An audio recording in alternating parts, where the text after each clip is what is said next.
It is 8:30. Motion to adjourn. You had him under control. No. Jeez. You thought wrong. I'm sorry. Okay, once I get all this stuff. Welcome everybody to the Board of Supervisors meeting for October 27th.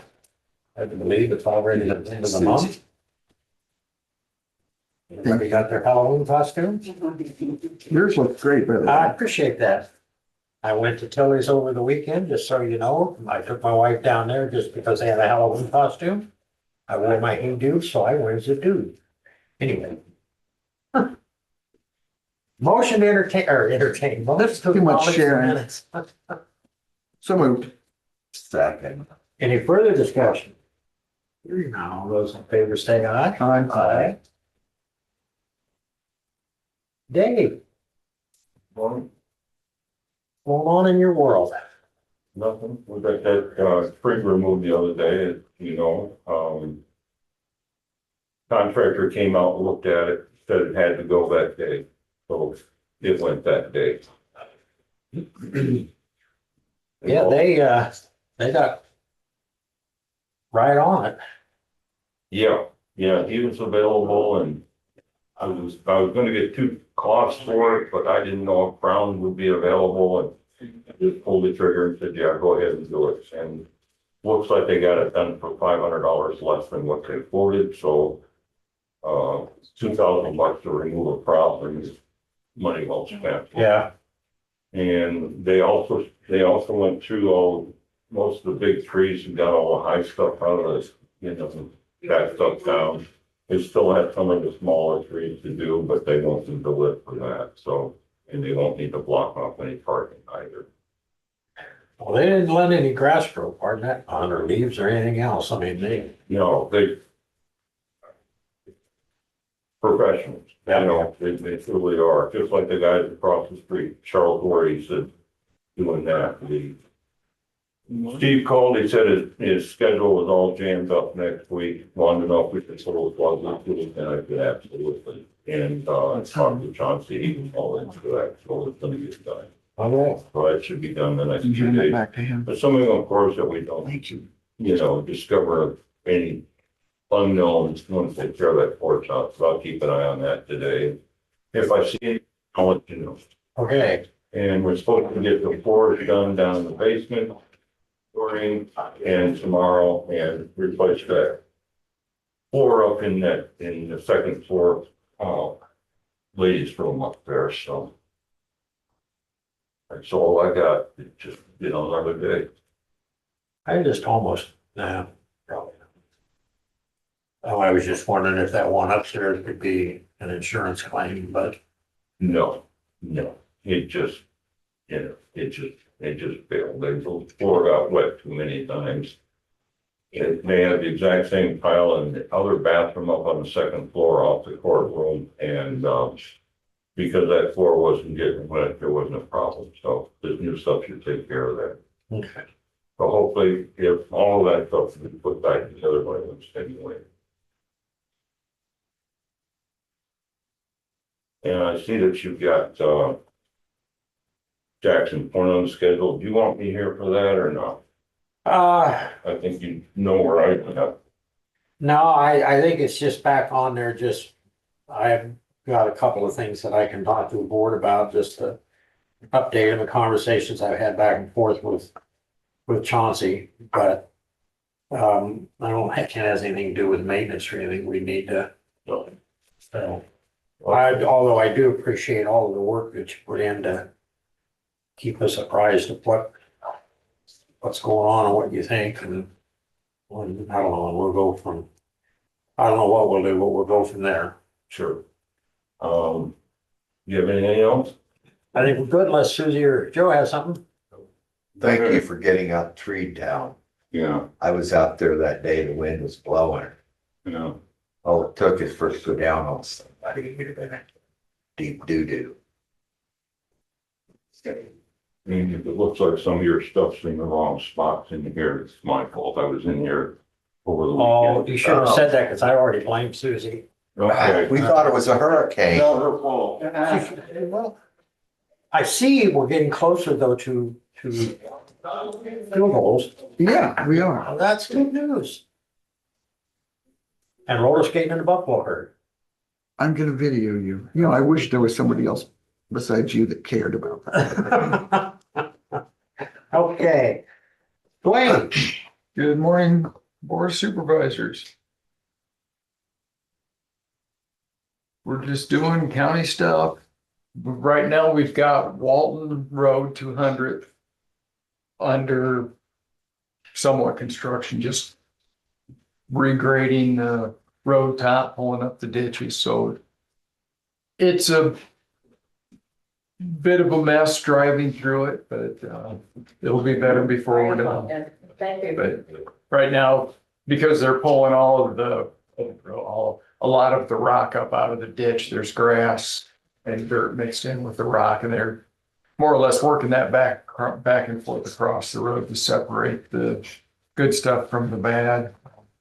Like to publicly thank Tom Adam and his bunch for their patience, because they're trying to harvest while we're working on that. Their grain trucks are providing additional compaction for us, so it's a little inconvenient, but we're working through it. See what else have we got there? We've got just a bunch of pipe replacements that we're working on. Over the course of a year, that stuff really backs up. We can get upwards of 200 pipe that need to be replaced or looked at. They're taking the opportunity right now to peck away at as many of them as we can. Between putting concrete slurry in the bottom of ones at the bottom of the metal pipe are rusted out, or complete replacement. So they're pretty busy on that. Let's see, we received our reimbursement from Sidca for the work on the 165th tank car project. That was $25,000 back into our budget. And then Joe will probably talk about this later during his committee reports, but Sidca has money for water retention projects. So if anybody in the county that's listening is looking into something like that, we can help them get funding.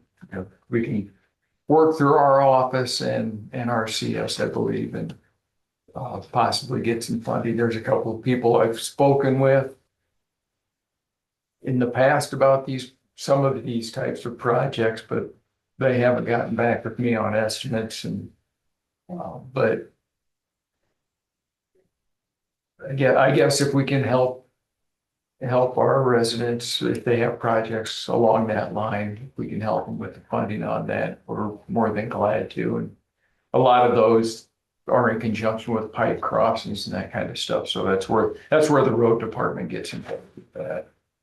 Is if you're doing, either the road is a dam or in the right of way, having the water retention structure, outfall structure there. So that's why we would be involved with that. Other than that, got our final plans turned in on the Libertyville Road project. That came back with a couple of things I needed to correct. I think we've got that done. Melissa's working on revisions to our annual report to get that prettied up for the DOT, and Thomas is doing paperwork on closing out the bridge projects. Then we are looking at a soil stabilization product that Van Buren County did a demonstration project earlier this summer. And we think this material will work really well for, I guess, at 250th there by Porter's. There's a low spot down by their pond where the road's always been spongy. So we're looking into redoing the ditches and then using this product to stabilize a 1/4 mile of road through that saddle. I'll have a little more information on that later this week. But it cost wise, it looks really cost effective. So we're looking at going forward on that. So that'll be, I think, around $7,000 of material. We need to do something with that stretch of road. So if it works as well as it's supposed to, it'll be money well spent. And it's a nice demonstration project because it's a bad area road. So if it works for that, even half as good as they say it is, it will. Good deal. Other than that, we're just chugging along.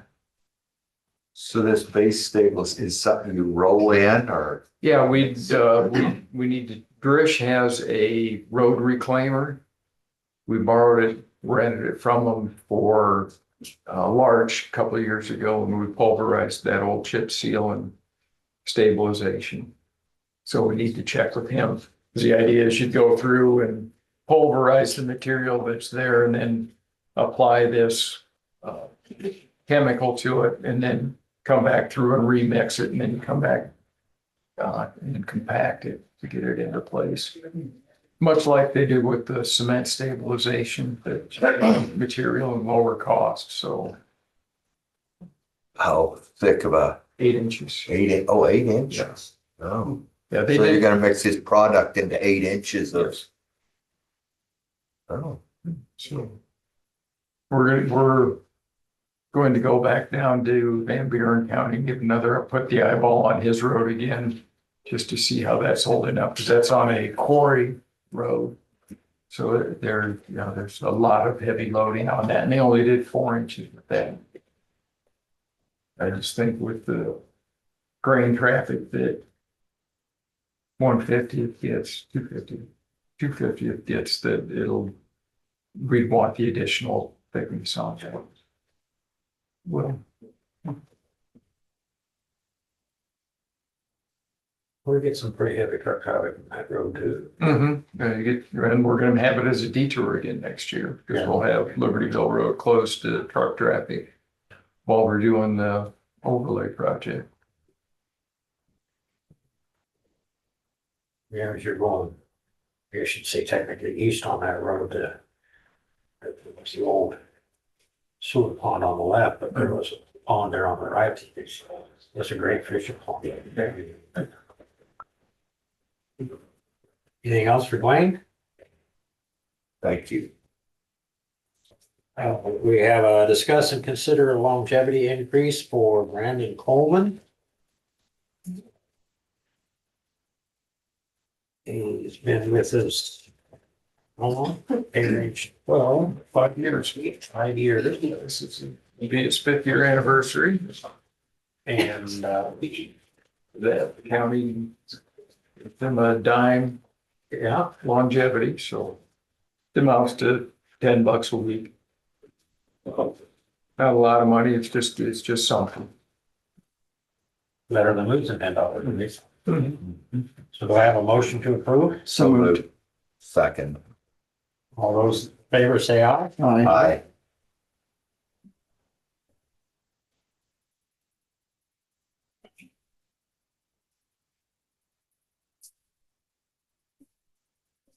Josh? Good morning. So not really a lot going on. Had a conversation on Friday about radios. I know that's kind of been an ongoing discussion. Did Elizabeth ever come back with whether or not we could use opioid funds for? Not heard from No, her. she has not. Okay, I think the meeting was just last week. Yeah, I Okay. think Friday. okay. So we got an estimate for new portable radios, for what's that, 47-ish? Yeah, 47,000. And I don't know where those guys were from. Tech to Tech. Okay, Used to work, I mean, they're Motorola dealer, a vendor, but it's that was Kelly, he's from Tech to Tech. He's a programmer, sells the radios, does all the tech work on them. Yeah, so, looking at new portables that would basically align with what the fire department just got. Same frequencies and everything. Again, the biggest push for all of this, one, better communication, because some of you have heard when we're out in the county, it's just a garbled mess.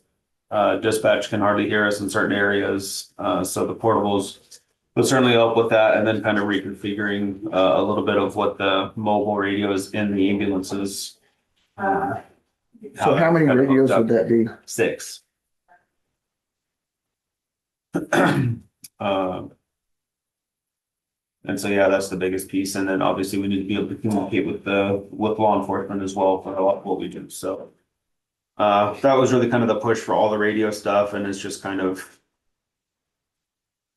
expanded from there, unintentionally, but. So we're looking at that. I think the 911 board has, Well, we're Some- meeting this week, so, okay, since you're now county-based ambulance, you are eligible for 911 service Right. board funding for communication equipment. But my question was, is there, when are you gonna find out, is there a chance that the opioid money could be used for some of that? right. Or, Brett, there's a really good chance Elizabeth was going to a meeting where she could have that answered. when's my meeting?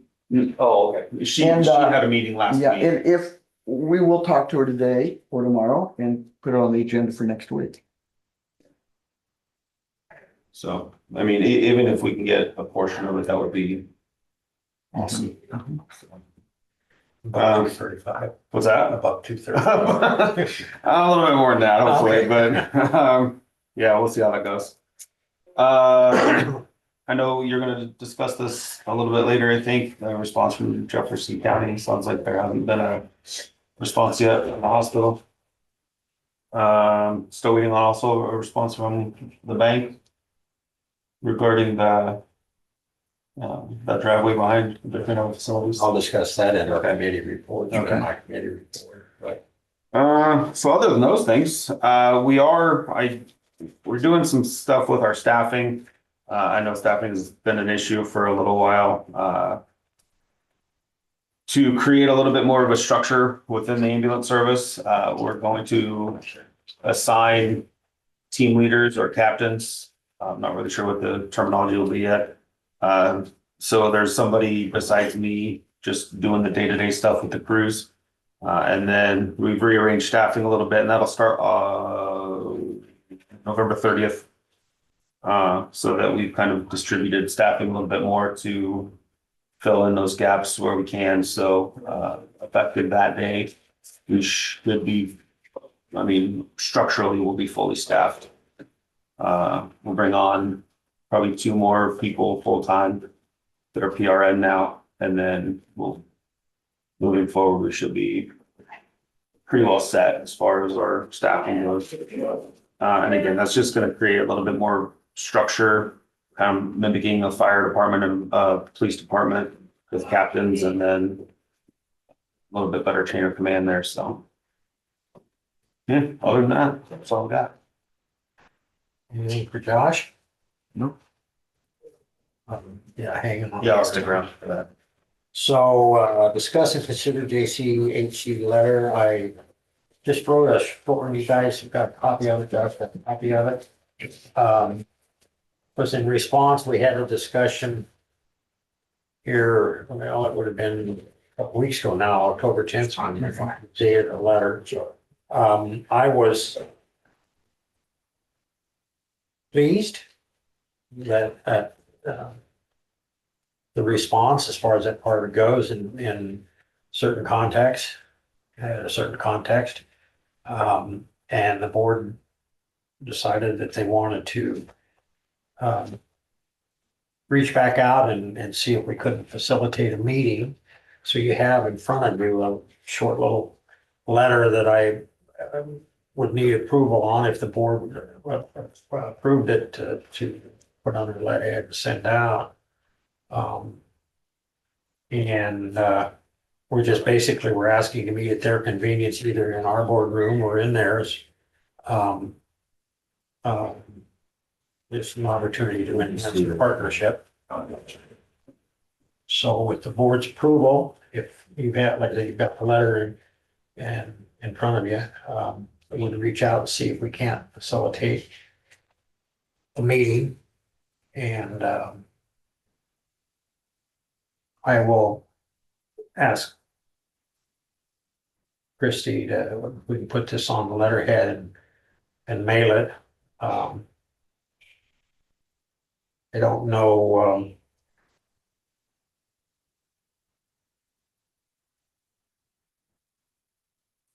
I guess I have mixed emotions about sending it via email because it seems kind of, but it certainly would be easier to facilitate a meeting as far as setting date and time that meets with everybody's schedule. So I can do it that way rather than sending it via snail mail, whatever you guys think is best. If it was me, Lee, I would send it email. You'll get it quicker. You've done a really good job with this. This is nice and concise. I agree with Susie. That's the quickest way to get it done. Okay. So I move that we send this letter. I will entertain a second to that motion. I second it. All those in favor say aye. I Okay, I will take care of that later this morning. Sarah, how's every little thing? Every little thing's okay. All right. So thank you for letting us spend a little bit of time with you this morning. We just wanted to come in and introduce ourselves and give you a little information about Iowa Primary Care and Service Navigation. So I am Sarah Barrett. I work for Iowa Primary Care. I am the district lead for District 6, which is the district that Jefferson County is in for the the district system. And I'm Unity Stevens. I'm the senior lead system navigator for District 6.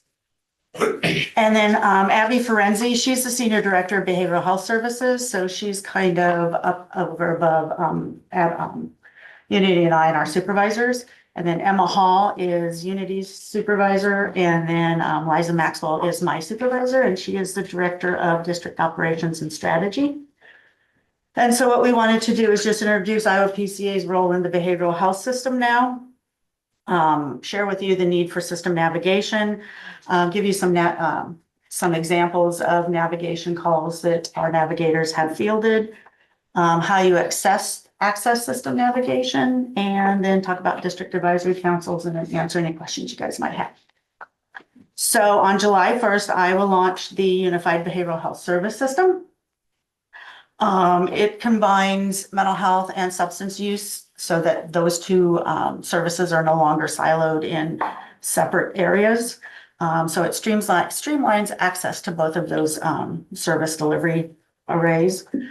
We wanted to make it easier. HHS wanted to make it easier, and then Iowa Primary Care wanted to make it easier for all of our Iowans to get the help they need, help them with referral information on what they're needing, and just be able to help folks no matter where they're at access what they need. And then the component of our new system is the Iowa Primary Care being the Behavioral Health Administrative Service Organization. Ultimately, our goal is a more integrated, person-centered service delivery system. So a person gets what they need wherever they are in the state, when they go looking for that. So Iowa Primary Care is a nonprofit organization, started in 1988. They started, their role is the support system for the community health centers. So they have been working with the health centers, and through that work, they have a commitment to having access to quality and affordable healthcare that meets the local needs of communities that the health centers are in. And then they want to help them support the continuum of care, which is integrated behavioral health, medical, oral, and dental with pharmacy services. I think that the vision statements of Iowa Primary Care, are vision statements that we all share. They want to be an accountable organization. They want to be deliberate in the work that they're doing. They want to be respectful for all of the partners that they work with. They are a very collaborative organization and they are proactive and they want to transform the system so that the system is the best that it can be.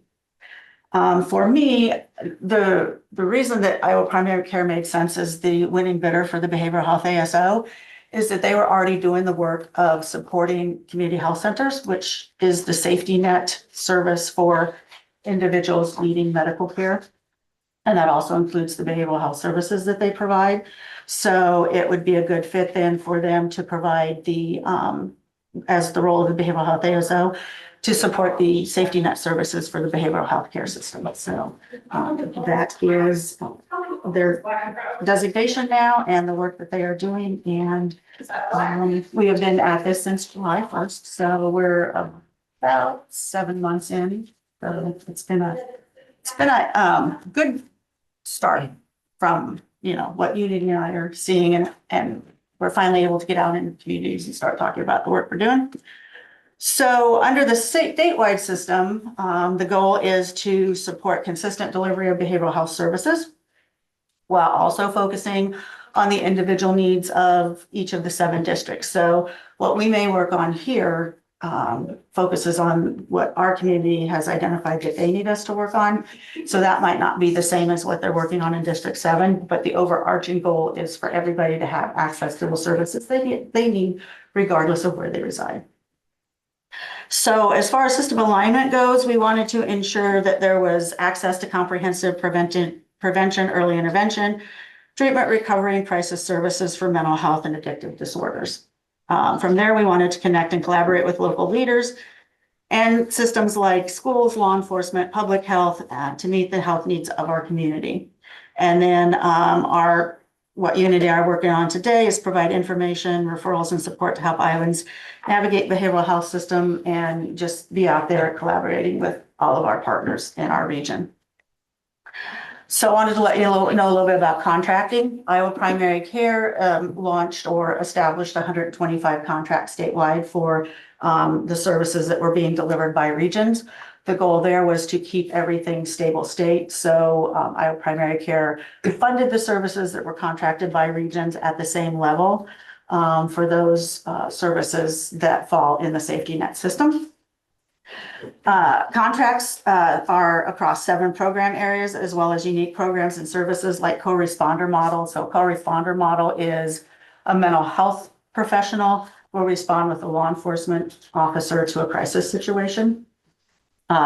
Providing funding for medication management and medications for those detainees in jail who have a substance use or an addictive or a mental health disorder. And then we're also working with school-based mental health care. So the service areas are integrated provider network, which is substance use prevention, treatment, and recovery services.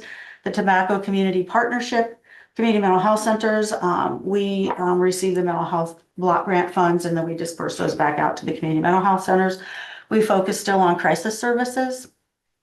And then there is a program, assistance in transition from homeless to from homelessness. It's called PATH.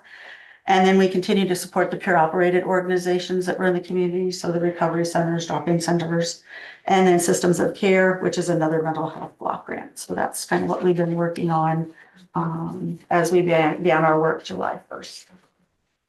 Thank you, Sarah. So I'll tell you a little bit about the system navigation piece itself. So the system navigation was really born out of the struggle that a lot of people had accessing what seems like a very complex system on the behavioral health side of things.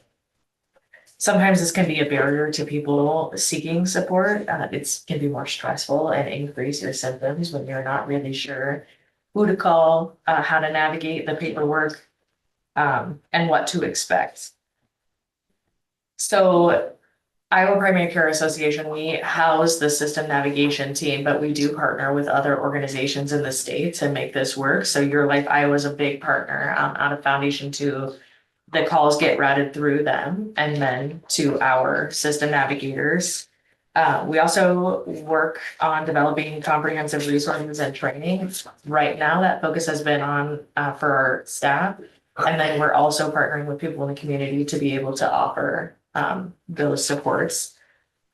One big push that we've had is ensuring consistent application and availability. So our expectation is that you should have the same level of quality and excellence reaching someone in District 6 as you do in District 1. And then collaborating with diverse stakeholders such as you all and the partner Sarah mentioned earlier, is a really big part of us creating a standardized, effective, truly person-centered program. Yeah. That's a quick question. Absolutely. In regards to this, Yeah. when you said about District 6 as opposed to District 1, which I understand what you're saying, is there an opportunity, shall we say, at some point where our residents here, for example, have access without having to travel so many miles like they have to now in terms of, because all of the facilities are not here. So I don't know, that's probably a utopian thought, but the point is that our families and folks that have needs usually have to go a long way to access care. Yeah, at least in terms of facilities, for mental health facilities and that sort of thing. So I didn't know if this new process was going to help alleviate some of that. It's a really good question. So I don't have a perfect answer to that, right? Like, I appreciate that you mentioned it might be a utopian thought. I will say later, in our presentation, Sarah was going to talk about our district advisory council and their community needs assessment that they're working with providers on. And I can see a pathway through that community needs assessment where those concerns can be more directly addressed. As far as right now, our focus, at least on the system navigation side, is reducing the barriers to get the service. Yeah. But that is a very valid point, and hopefully through this assessment process Sarah is leading, we can get closer to being able to like maybe have satellite officers closer in people's communities. Good question. Yeah, and so the other thing is that this really isn't an implementation year. So we have those 125 contracts, we have providers that need to be billing us. Some providers bill once a month, some providers bill quarterly, some providers bill every 6 months, some providers might bill once a year. So that creates a little bit of a issue for us as we assess how our funding is really going out and what services that's funding. Because we don't want to identify that the pot of money that we put here with this provider, they're not using that. So we're gonna move that pot of money over here to this service array, because if we're not using it here, we need to have it where it's at.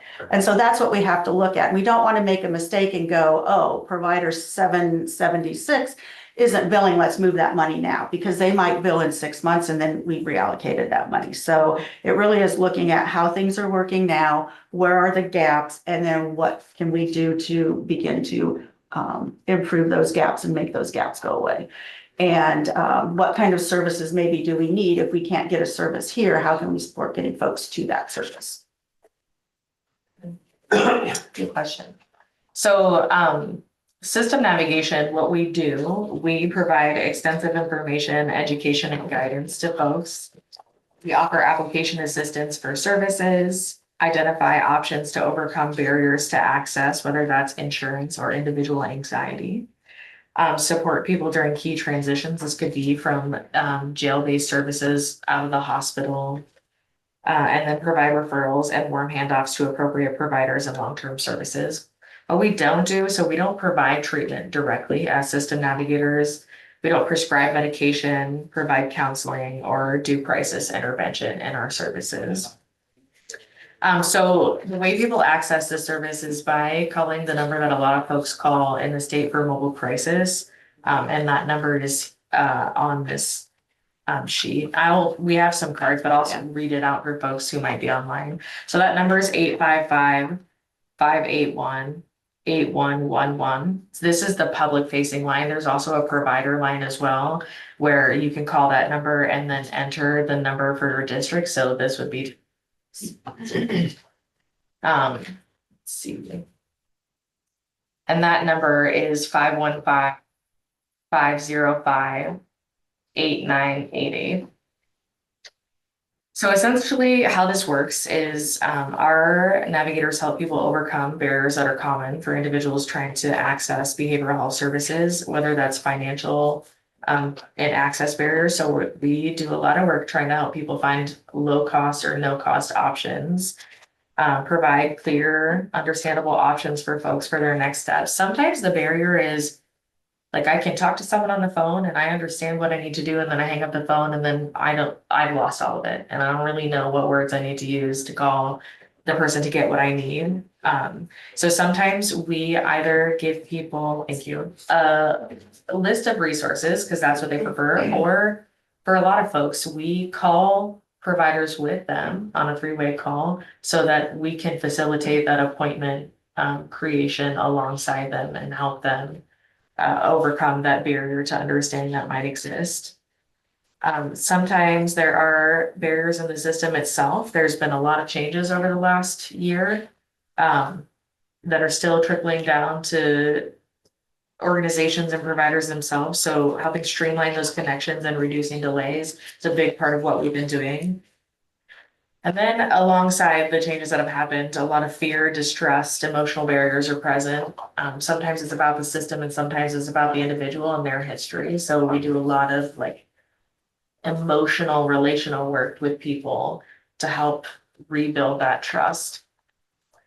So there are a few situations that I can give as examples for when people might call us. So let's say a rural resident's been recently diagnosed with depression. They don't know what options are available in their community. Sometimes when you come from a small town, you can also be worried about stigma and people judging you for having mental health concerns. So our role in that situation would be identifying local or telehealth options. Sometimes people want to talk to someone across the state, so they're not in their local community. Help them get connected with the care and ensure services are appropriate and accessible to them.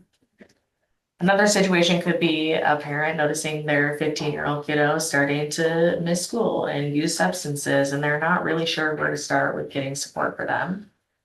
So in that situation, we assess the family's need both for the kiddo, but also the parents, educate parents, help guide them through referrals, adolescent mental health, substance use services, making sure they get connected. A lot of what I've seen our navigators do is connect the family to NAMI supports like parents or parents counseling as well. Because that is a difficult circumstance. And then a final situation we have listed out here is like, let's say an individual leaves the hospital with a list of outpatient providers, but they don't have any appointments scheduled. That can be an overwhelming experience. So for us, we help them get connected to those appointments and really explain to them like, okay, you've had this step here, and now the next step is getting connected with counseling. And here's the X, Y, and Z thing that we're gonna do to walk you through that. A big part of our expectation for our navigators is closing the loop. So we're not just setting up appointments with them, but we're calling them to make sure that they actually were able to access that care and finding out if there were barriers, what barriers were present, and how can we help them remove those barriers so they actually get what they need from that service. So as far as numbers, so this is from the beginning of July 1st to October 17th. We've had a total of 4,287 navigation contacts. Excuse me. Is that just for our district? Or is It's that- for statewide, Okay. yep. And then of those, 1,265 were client calls. And we've had 2,590 service referrals come as a result of those calls. Probably no surprise, our three biggest call types, number one has been mental health referrals at 865. Housing comes in second at 368, and then substance use disorders at 292. So this has been eye-opening for us, seeing housing continuously sit in our second place call type here. And then just lastly, our role as a community in supporting system navigation is closing these systemic barriers, gaps, and then for you all ensuring that if you have access needs or know someone who does, and you don't know in the community who to connect people with, reaching out to us so that we can work together to ensure people get more streamlined access to care and support that they need. So then the last one I want to talk about is the district advisory councils. And District 6, it goes all the way up from Benton County. It covers Poweshiek, Iowa. And then for those of you in the former region system, the rest of these were in our mental health district prior to June 30th. And then the next counties are Mahaska, Keokuk, Washington, Monroe, Wapello, Jefferson, Henry, Appanoose, Davis, Van Buren, and Lee County. And your district advisory council representatives on District 6 District Advisory Council is Jack Seward, who is a board of supervisor out of Washington County. Rich McNamee, who is a sheriff out of Henry County. Jared Snyder is the law enforcement individual who is on the District Advisory Council, and so he is the sheriff of Washington County. Jacqueline Smith Dugan, she is our vice chair. She represents Abbey Center up on the north end of our district. John Leby, he is from Great River Health System, so he represents the provider array. Denise Skibble is a person with lived experience, and she's over in the Mahaska area. Brianna Kramer also represents lived experience. She's from Lee County.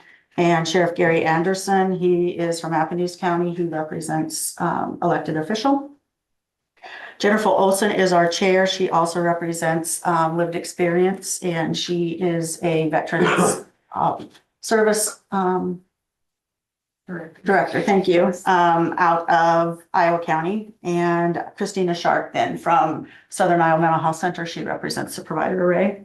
And so the member roles are, we have 3 elected public officials, and that can be from any area that's elected. So we could have, some regions have city council members, school board or elected officials. So as long as it's an elected official, that can be considered. Our district is fully seated, so we don't have any open spots right now. Then we have 3 people from lived experience and 3 people from provider way or an education or knowledge of behavioral health and the system, and then the 1 law enforcement. And so what the role of the district advisory councils are is to identify opportunities and address challenges regarding the implementation of the system that went into effect July 1st. So they're representing the communities and bringing that back to the district advisory council then and to Iowa Primary Care Association so that we can take a look at those issues and help address them. The district advisory councils also have as it's called, an advisory role. So they're going to help us at Iowa Primary Care Association develop policies regarding access to behavioral health, prevention, education, early intervention, treatment, recovery support, and crisis services, along with the addictive disorders. How often do those personnel change? The district advisory councils, they are, right now it's staggered, it's 3-year terms. And so they've staggered them so that since they all went into effect, I think their first meeting was in August. We don't want everybody to be re-up at the same time. So they're staggered. So it's 3 years. And I guess let me ask my drill down a little bit closer. A, who determines who's on the board? B, how often do those elected officials, in other words, other counties should have a role in it? It shouldn't, in my humble opinion, is it shouldn't always be the same county re-opping every time. So, Well, not necessarily county, but whether it's a school board member or whatever. So in code, it's set, how this process flows. If, for elected officials, sometimes they don't get reelected, sometimes they don't run. That would be an opportunity then to bring somebody new in. But the process when we seated the district advisory councils is it's an application process. So you submit an application and explain your qualifications and why you want to be on the district advisory council. And then that is considered by Iowa Primary Care Association. I believe that those are also run by HHS. That was before Unity and I came on, but I think HHS kind of looked at those as well. So, things change for folks. I don't necessarily know that there's a firm, you get so many terms. I'm not sure about that. Right. So, but yeah, there are things that will happen that we will be able to change out to our advisory council seats are. I just personally think that, each county has its, as you're more than well aware of, and you probably are too, but has its unique, Situations. yeah, I don't want to Yeah. say struggles, but, there's unique to each county and sometimes, especially in small rural counties, I just don't think that our representation, and I don't mean the individuals, I just don't think that we're represented well at the state level and in some of these other programs. We're kind of like, I feel like we're kind of like the wicked stepchild. And if we don't have, some form of representation, sometimes our voices just don't get heard, which then in turn means that some of our folks who may have needs or access to need don't necessarily get heard either. Right, That's just my take. Yes, and that's my function, I am here. Iowa primary care requires that district leads live in the districts that they represent and system navigators live in the districts that they represent. So it's not people from Des Moines that are coming in here and supporting this district. And my role is to be that liaison to, meet with providers, meet with board of supervisors, get that information and take that feedback up the information chain. So as you know, I was in the district or the region system, and that our district really did, or our region really did invest in getting feedback from our constituents. So that's what I bring with me in this role. And that's a role that I embrace and want to keep doing because everybody's voice needs to be heard. So the behavioral health service system is based on a statewide plan that the Department of Human Health Services wrote and submitted to the federal government about 2 years ago now. And ultimately what we're looking at is that every Iowan, regardless of where they live, should have access to high quality behavioral health services, which Unity talked about. That's their role, to make sure people are accessing that. And what we're doing is together we're building that full continuum of behavioral health services. And then the strategies to improve system collaboration, coordination, and health outcomes for Iowans is that we're really looking at data to guide our decisions. We want to have consistent policies and protocols, which is why, that is a role of the District Advisory Council to be reviewing that with us. And then we are at the heart of everything. We want to solve for community needs and things that may be missing in our community. And then a data-informed assessment and adjustments to the service array. So, we're really looking at the data versus the stories. I mean, the stories are great. We need those stories too, but the data really tells us where we need to focus our funding. So we want to make sure that we make everybody aware of the District Advisory Council. So our next District Advisory Council for District 6 is December 3rd. It is a hybrid, so we will be in person at the Washington Public Library, and then there will be the Zoom option. And that meeting is from 11:15 until 1:30 on the 3rd of December. At that time, I believe that we'll have some information from the district the district assessments that are happening right now across the state. We've been going out with rural policy partners and talking to providers about the service array and collaboration amongst providers. And so hopefully we'll have some preliminary information on that. How we are asking people to help is to participate in our district advisory council meetings. There's 15 minutes at the end of each meeting dedicated for public comment so that we are getting information, feedback, ideas, opportunities from our stakeholders. And then you can reach out to Unity or myself. I've given you guys our business cards. You have the PowerPoint, and that has contact information on there that can be shared as well. And then, we want to hear from you. We want to know what your insights are, and we want to know what your suggestions are, and make sure that we are gathering all of that information. So at the end of the implementation year, we can start making the changes that we've identified are important to make.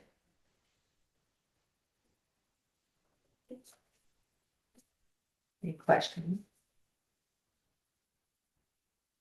A lot of information. Yeah, it is a lot. And that's the snippet. Yeah. Well, first off, I appreciate all the information. I guess and this is not a fair question, be perfectly honest with you, and I know it's not, it's kind of snarky actually. But, you know, we've been here a long time, we've known each other a long time, and we've almost come full circle, I believe, in the mental health world as far as this funding mechanism and the state running it from when the state ran it and all these other experiments they had. And so I guess my question is, how deep in the weeds do we get before they change their mind again? You know, it's a pendulum swing. Yeah, And what I've observed is that pendulum swings every 10 years. yeah, So, you know, my hope would be that they've got the pendulum right where it needs to be. And it's not gonna swing again, because as you know, when they change things, they don't allow enough time for us to fully get Right. that running smoothly. And then they begin to work on change. So, you know, the hope is with one organization really putting all of this together and monitoring it and sharing the information and assessing what's going on, that consistency hopefully was that piece that we really needed to build what everybody has said that they wanted. And again, you know, Iowa Primary Care, having supported safety net in the medical CHC world, they really are poised in the right spot to be able to support that in the behavioral health world.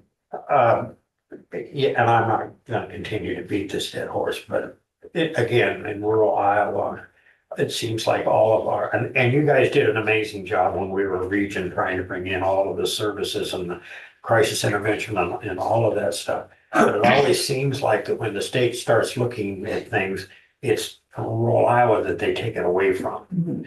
And so then our folks who are already having trouble have to find some financial means or physical means to get to another location. And those are things that I think need to be addressed. We all still deal with bed space, you know, and all of that. But you mentioned you were surprised, and this is not an indictment, that housing was the second on your list. And I also believe that within that mental health number of 865, that some of those 865 are a direct result of housing. And at least here in our area, and I hate to use the word affordable, but housing is not affordable based on wage base. I don't know if the advisory council, I don't know if this, when you're looking at the big picture, if that's something that the council actually looks at and says, okay, how do we address those? The housing needs, a lot of it is just simply because folks can't afford it. And in this area here, it's extremely expensive for what the wage base is. So I could go on for an hour. You're preaching to the choir. Yeah, yeah. It's valid. And I will say, something that we've implemented internally is several different committees that our system navigators are working on alongside senior leads from across the state. So housing, refugee and immigrant populations, we've got education, children's services, substance use disorders, so that we can work with experts in the communities and really enhance our, not only our knowledge internally, but be able to eventually, ideally, probably start next year, funnel that information that we're finding out to district advisory councils to actually move the needle in some way. So we are working through that, but it is a big problem that's gonna take everyone to work together to resolve. Well, and we are dealing with a situation right now where we have an 18-unit facility that is transitioning, and what it's transitioning to is yet to be determined, or how it's transitioning. But the reality of it is that we've had special needs clients that have lived there for a long, long time. It's not entirely special needs, but that was originally, you know, what it came to, why it came into being. So, but what we're finding is, while if you compare it to other rents in the community, it's a very reasonable rent, comparatively speaking, but it's not sustainable for the facility. And these are issues that we have in managing those types of facilities, while at the same time not wanting to drive the folks out because they can't afford it. I don't know how we make that work. And we need our state partners, Health and Human Services, you know, we need, that's why this information ultimately goes up to them, because they're the ones that have the purse strings and they're the ones that need to know what are the critical areas that have to be addressed. And that's what, you know, their data tracking, our system assessments that we're doing, those are all putting all of those data pieces of the puzzle together so that we can really show that comprehensive picture. And once you get a comprehensive picture, it's pretty hard to not really recognize what we've all been saying that we've been facing for 20 years. At least, yeah, Mhm. exactly. Mhm. If you got any questions, That's a good question. you sure can.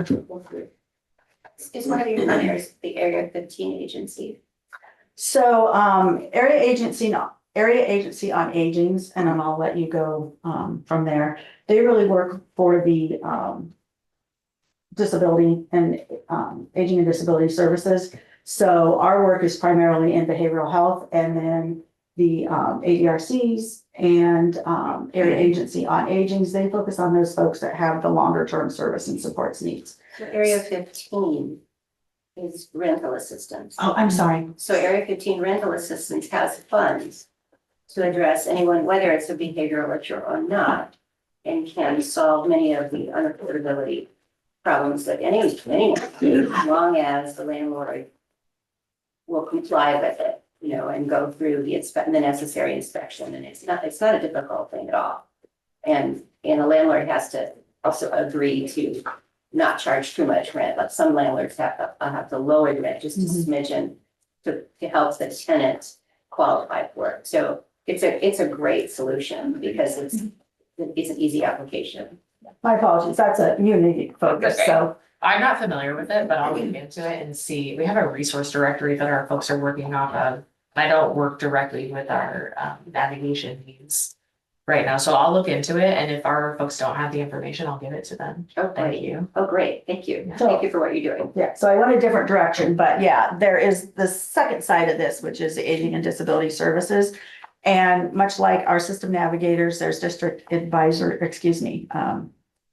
the DAPS, the Disability access. disability access point. So that's where you can call, either point you can call and you're gonna get to the right spot. But disability access points, they support addressing service needs for those folks that are gonna be in the long-term system, right? Whether that's elderly, physical disability, intellectual disability, or those folks with mental illness that have long-term service and supports needs. Any other questions? Thank Thank you. Thank you. Thank you for letting us spend some time with you. I appreciate it. Thank you. Okay, discuss and consider a letter of support for Union Pacific North Fork Southern Rail merger. I got an email the other day from a young lady, Jessica. Yes. I'm not sure how to pronounce the last name, so rather than butcher it, I'll just say it's from Jessica. And included in your packet is letters or support from other entities, as you can see there. It's proposed merger. And I don't know, I don't mean to throw you under the bus here, Brett, but you deal with railroads and stuff, but I don't see it as, and this, I don't even know that this railroad comes through here, but I guess Union Pacific, Norfolk Southern, do you ever? Union Pacific is barely in the county, maybe in us, I mean, that's barely runs up. Up north. North of Packwood, right? So anyway, what they're asking for is a letter of support for the merger. Tom was, Wapello County, whatnot, as you can see, is on board with it. I don't, to be perfectly honest with you,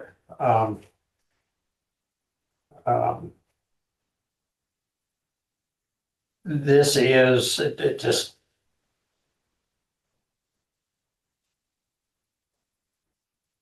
really doesn't affect us directly, but I don't know what the board would like to do.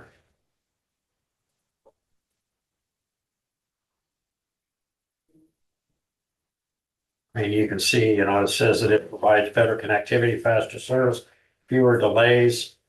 That's the city of Atumwa's take on it. Of course, they have their station there, but I don't think that this entity actually goes through there. It goes through a tunnel, doesn't it? Union Pacific, Yeah, does it? Okay. on the north side. Okay. I mean, I just didn't, does it stop at the stations where I was? Anyway, it doesn't matter. Yeah. It may be involved with some of the ethanol traffic going north. We see that. Yeah, well, that's why I asked Brett, because he gets notifications of hazardous materials. Most of that's Burlington Northern. I mean, we don't get hardly any information on the Pacific. Okay. They don't move real fast. I've seen them go and they maybe 45 max. They're not hauling near the stuff that Burlington Northern is through our county.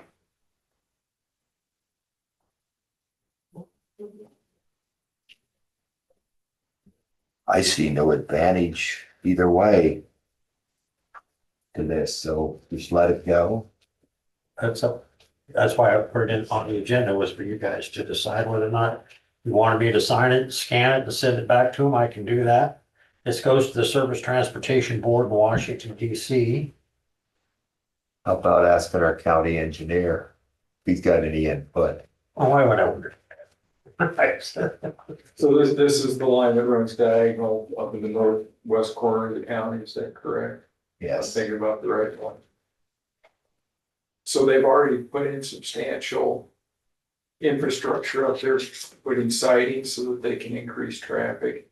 I think, from what I understand, if this is the correct merger, this will increase some of the rail traffic on that line. It'll give them a better route from the Quad Cities down towards Ottumwa. They're improving the crossings, so from my end of it, I think it's not a bad thing, that they're improving the rail crossings where they cross our road assets. Is that the one up by Pekin? Are they fixing that one?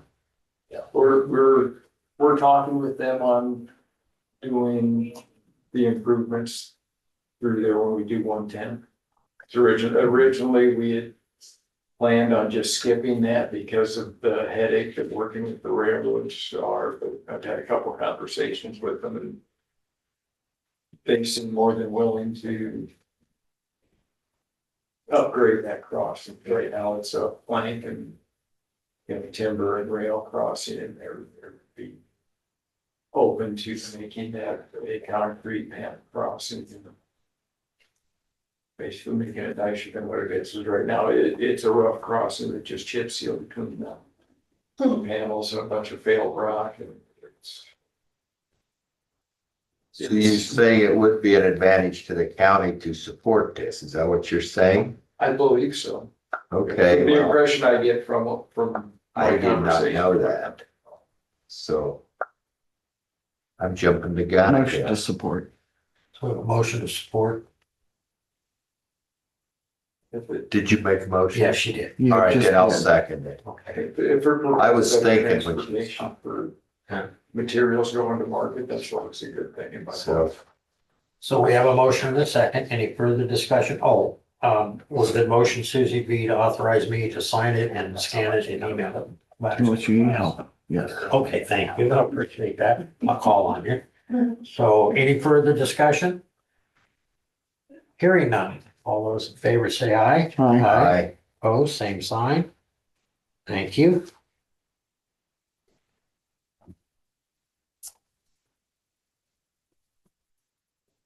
Okay. Okay, discuss and consider a referendum to apply for a gaming license. That would be one. Oh, okay. Do we need to have? No, well, it's in here, Deb, not right here. It's the same. Hi, guys. I don't know if you remember me. It's Deborah Williamson, Chair of the Beautification Commission. And I'm not expecting a decision today. I just wanted to sort of introduce the topic for conversation. So there are 19 state regulated casinos, and they produce, in terms of their economic impact to the state, they produce about $1 billion a year. And just to give you sort of anecdotally what goes on with the Riverside Casino in Washington County, the funds that go into a foundation, the Washington County Riverboat Foundation, which entities like the school district, the city, 4-H, they apply for grants from this foundation. And the grants, I think the fiscal year 24-25 came to about $5.5 million. All of it stayed in Washington County. Sure does. So I'm a little jelly. You know, Deb, if I could say something. Yeah. We have written letters or tried to get some of this money in our county. Never. Doesn't Never. happen. Never. Same with the city. Yeah. Well, yeah, And the answer is always kind of funny. It's like, well, you've asked for too much money for such and such. But what we asked for was 100,000 less than what the city of Washington asked for the very same thing, and they got it. So I understand that. They want it to stay in the county. And they're, by law, they're supposed to That's right. spread it out over a 13 county area, including Jefferson County. So occasionally we get a crumb. The city will get like $100 or $1,000, you know, which is it's kind of an insult. But anyway, I don't want to go there. So I have no idea how controversial this will be. I know it would be somewhat controversial because it's already been discussed over the years, and certainly there's a segment of our population that's, you know, kind of heck no. But, you know, the numbers could be very attractive. First of all, in terms of, well, let me just say that you guys have, I didn't make copies for everyone, but if you look in your email, you would have gotten an email from Doug Reiner, like January 8th. And the subject is casino update. And it contains all of the documents I'm holding. So just in terms of where the current casinos are located relative to Fairfield or relative to Jefferson County, we have Riverside, Altoona, Burlington, and Osceola. So we're kind of in this casino desert. But we would be, if we had something in Jefferson County, we would be to some degree cannibalizing those 4 casinos. So just anecdotally, just hearing what the Riverside Casino generates for Washington County, even if we were to be half as successful as that with a casino resort, it would still be a big boost to our county in terms of increasing taxes that the city and the county could use, increasing funds for various organizations like the school district and roads and so forth, levies. That's my other point. So, you know, applying for a gaming license is the first step in this process, identifying the land, identifying the investors. There may be some land out there by American. Ed Malloy was telling me he thinks there's a big chunk, and he would know, he's working on the Sunrise Trails. He isn't sure who owns the land. It could be the county, the city, or FIDA. But anyway, that's kind of at first glance a proposed site. Again, nothing's really been done with this. I just wanted to sort of take temperature and see if there's ever been any discussion or interest in applying for a gaming license for a casino resort. Not that I'm aware of. I know that kind of, again, anecdotal information, you know, Cedar Rapids pushed to get casino up there, and Riverside went off the deep end because of it. Really? Oh, yeah, they sued to put a stop to it. Really? Yes, because it cuts into they're well aware of where their foot traffic comes from, if Yeah. you will. And Well, gosh, Council Bluffs has 2. yeah, I think Sioux City has, well, no, and obviously, you know, Meskwaki Is that Council? and all that, but yeah, you know, and your point is well taken, because I remember when Greg Morton was sheriff, he would write every year Oh, ran up there and they would blow him off every year, every Yeah. single year. I do know that I've heard noises at the state level that they're investigating Riverside. this is true. So Connie has been in touch with reps at the state level again and again and again, and I don't see any movement. I don't see any proposed bills at all. So, it's like, I guess the Maybe it's question too is, much for me, just for information purposes, has the law changed in terms of, used to be, had to be built on water, which is how you got catfish banned. oh, Yeah. And I don't know if that mechanism is, I don't know that Riverside is on water, Riverside. There's It's a big close creek to the Iowa River. They have a liquid floor or some kind of Yeah. contraption, so technically they are on water, but I think Right. they've eliminated that. Okay. The Cedar Rapids, the one they're building. We have Crow Creek going through town. we have 3, 4 lakes. So Yeah. But But, also have a lot of feet of land over in the Rise development that needs to be sold or utilized as a tourist facility. where is it? Where's that at? Feet of land, they're behind where Sun and Fun is built. Okay. They're on two. well, they also own the land on the west side of the DOT.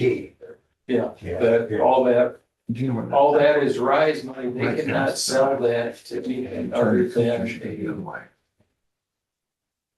tourist or entertainment type venue. They got a little bit of a wrist slap for selling Sun and Fun.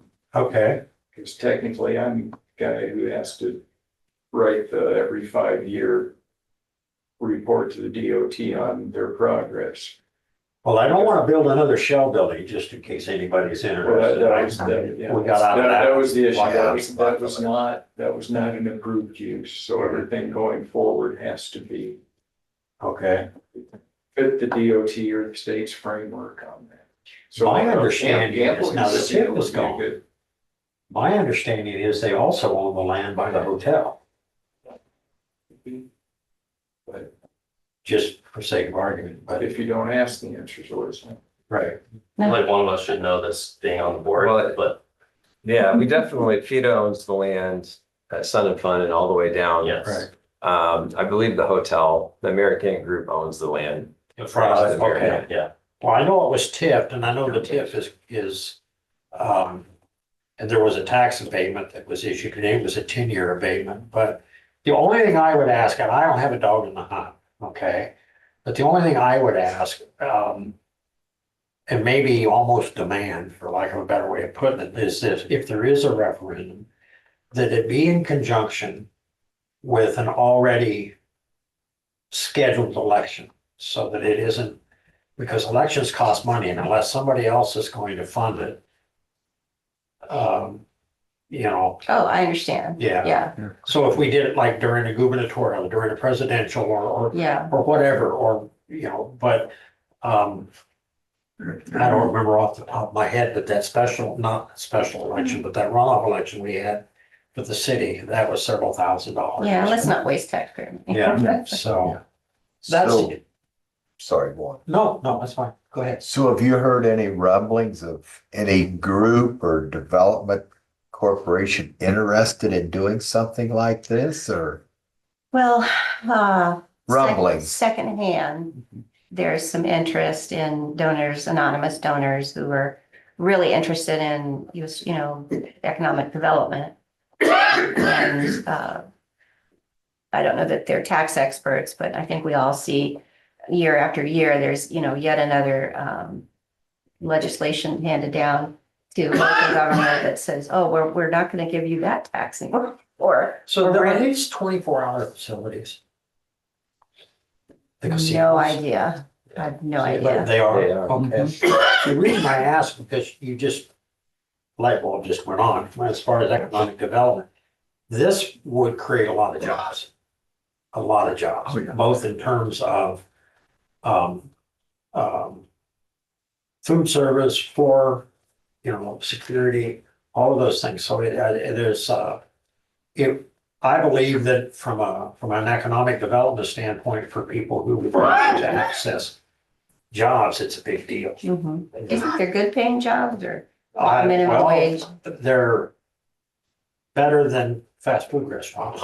That'd be nice. No, they're, you know, they're pretty decent. They got good benefits. You know, people are building casinos because they're making a lot of money. Probably, yeah. And otherwise they wouldn't do it. You know, I would imagine if there was a casino, and I would imagine they'd pay a little better. You're gonna take employees from other businesses, Right. where they're gonna have to up their wage. Right. To keep. It would. And I can tell you, and this is not an indictment of anybody, I'm not trying to be, but I know that, for example, up at Meskwaki, that they provide the residents there on the reservation, they actually get a piece of the action out of the fine. And it is a, you know, I mean, look at what you see, what happens with the Iowa lottery and one of the most recent ones was, I think it was over 2 billion. I didn't get it, but, Forgot to buy a ticket. well, they tell me, yeah, you have to buy a ticket. I never heard of such a thing, but anyway. Don't you love it when someone says, oh, Yeah. that's a waste, and then somebody wins, and it's like, well, it's gotta go somewhere. Well, and I don't do casinos and I don't do lottery, and the simple reason is that I buy a lottery ticket, I don't even get a number. Not So- 6 numbers, I don't even get a You don't number. even get a number, oh, Same how thing. funny. I'm saying. I'll get you a rabbit's foot. Okay, all right. So, I mean, there's gonna be, the controversies that I can think of are, there's already too much gambling. Meditating community is not pro gambling. We would, you know, poke the bear, the Riverside Casino, and then have to deal with them. Yeah. It wouldn't be fun. So I don't know in advance of the referendum, what will we need to do in terms of study, promotion, you know, all the things so that when the questions come, we're like, I know the answer, you know, like, would you want to put a committee together or? Well, what little knowledge I have was the city of Atumwa, Wapello County, several years back. This would be back, I believe Greg Kenning was still on the board at the time, Steve Siegel. Probably the one we need to reach out to would be Jerry Parker. If anybody knows anything about it, it'd be Jerry Parker. Mhm. But the city of Atumwa jumped through all kinds of hoops and they were right on the precipice of receiving a thumbs up, and I don't know what happened. And they got a thumbs down, but they had the civic center there, you know, I mean, they had a lot of things going for them. And they needed jobs. They needed something to create Yes, jobs. yes, and for whatever reason, and I can't tell you, I think that at the time, the legislature, and I don't want to throw anybody on the bus, but one of the thought processes of the legislature was, we just don't need another casino. And there was no, from their standpoint, again, they didn't have a dog in a hunt, so there was no skin off their nose one way or the other. Mhm. I don't know who you would reach out to. I have no clue how this would work out or whatever, but for whatever reason, the city of Atumwa abandoned the idea and never went back to it. But I'm certain that there's some people over there that probably could. And my guess would be Jerry Parker would be the one that I would reach out That's who to. I talked to. That's who you talk to. That's who I would talk to. That's- So I'm not, let me just make clear, I'm not volunteering to chair anything. I have plenty on my plate. Yeah, I just wanted to bring this here. I mean, my professional reason for wanting to see this go forward is the frustration I have with trying to apply for grants that either disappear because the $20 million federal grant just disappeared, even though we sunk 25,000 into the application process. Or the Washington County Riverboat Foundation, by law, they're supposed to contribute to 13 counties and they give us $100. So it's like, well, you know, maybe we need to stop asking for things that aren't there, make our own money Well, pot. you know, people stay close to home, they wouldn't use as much fuel. The tourism, well, I mean, there is a tourism, and maybe, I don't know whether our convention and tourism bureau would be interested in helping facilitate that or would have connections. I mean, they're the professionals. I mean, they would help promote it, surely. Yeah. Yeah. So, Sales tax revenue would increase dramatically for the city, for the county, as far as that part it goes. so is there anyone that would take the lead on looking into this to see whether or not we even want to put it on, the next ballot? Not the upcoming, but. Well, I don't know if we can get it. I just don't know if, I guess I could reach out to Jerry, see if I can get a hold of him and I mean, certainly he would know whose cage to rattle, or at least would have experience in it.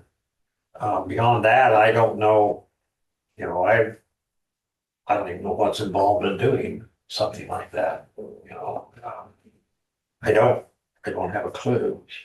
I mean, but Cedar Rapids put it on a ballot, right? And it, Doug Reiner has ideas. and it, I know it passed, but it'll go twice, but they have to do it twice, or you remember? Well, they did, originally they voted it down back in when Riverside got approved. The city council didn't support it, so it failed on the vote, and then they gnashed their teeth for 20 years watching Riverside rake in the money. And they've tried off and on to get approval through the state. They did, I think the last time they did a vote for this, I think it was approved 10 years ago or so. It's been approved in the city for quite a while. They just couldn't get the gaming commission to allow them to apply for a license or get a license. They applied numerous times. They finally received approval, and I was really shocked that they did. But the big thing is getting public support Yeah, and having a show of public support, and then also having your legislators behind you. yeah. Because they're gonna have to lobby the gaming commission to allow them their license, and as you indicated, Riverside is gonna be squawking because they're gonna be losing, they're gonna perceive a loss of market share at Cedar Rapids, and anybody close to you. I would Most guess though also. that Cedar Rapids was a greater threat because of its population, whereas they might look at Fairfield as like, you send us 10 a year, Maybe they don't have the numbers for that. Well, the issue, I don't go to those places either because I might as well just hand my money to. well, Catfish Bend receiver probably would also be an antagonizer. In our way, yeah. In that regard. And while you're right, we may send 10 people from Fairfield. There's 10 people that go from Keokuk County, and there's 10 people that go from Wapello County. Yeah. Travel is closer to go there than it is to, well, maybe not closer to go there than Catfish Bend, but my point is that they do go through. So Yeah. if they only had to go 25 miles, Well, I do know there's no longer a moratorium on casinos. And I do know that Doug Reinert has an interest in this. He's the one that emailed the supervisors January 8th. I don't have a printout of his email, but if you just look for it, you'll see, I think you responded to him. Yeah. So, Okay. so I think, Back when my dad was alive, he would get on a bus out here that was full of senior citizens from Fairfield to go to the casino every day. So there is an interest in some of the population here. To me, I think of that casino, I love to go watch the games on a big TV, we don't really have that anymore in this town. Where else do we go? There might be a nice restaurant we could have out there, Lee, as opposed to the 40 Mexican restaurants we have in town. yeah, Right. I think a nice steakhouse. And I like Mexican, but I'm like, We have more Indian restaurants than Mexican. That's right. So the other thing would be hotel, heads to beds. We don't have enough beds. No. In Jefferson County. So Right. that's another benefit. I think- Anyway, I think, I think it should be looked at. yeah, and I don't know what the process looks like. I don't know if reaching out to the legislators is the first thing, or Doug, for that matter. Doug. Okay. I mean, we could certainly reach out. Beyond that, like I say, I don't have a clue. I wasn't.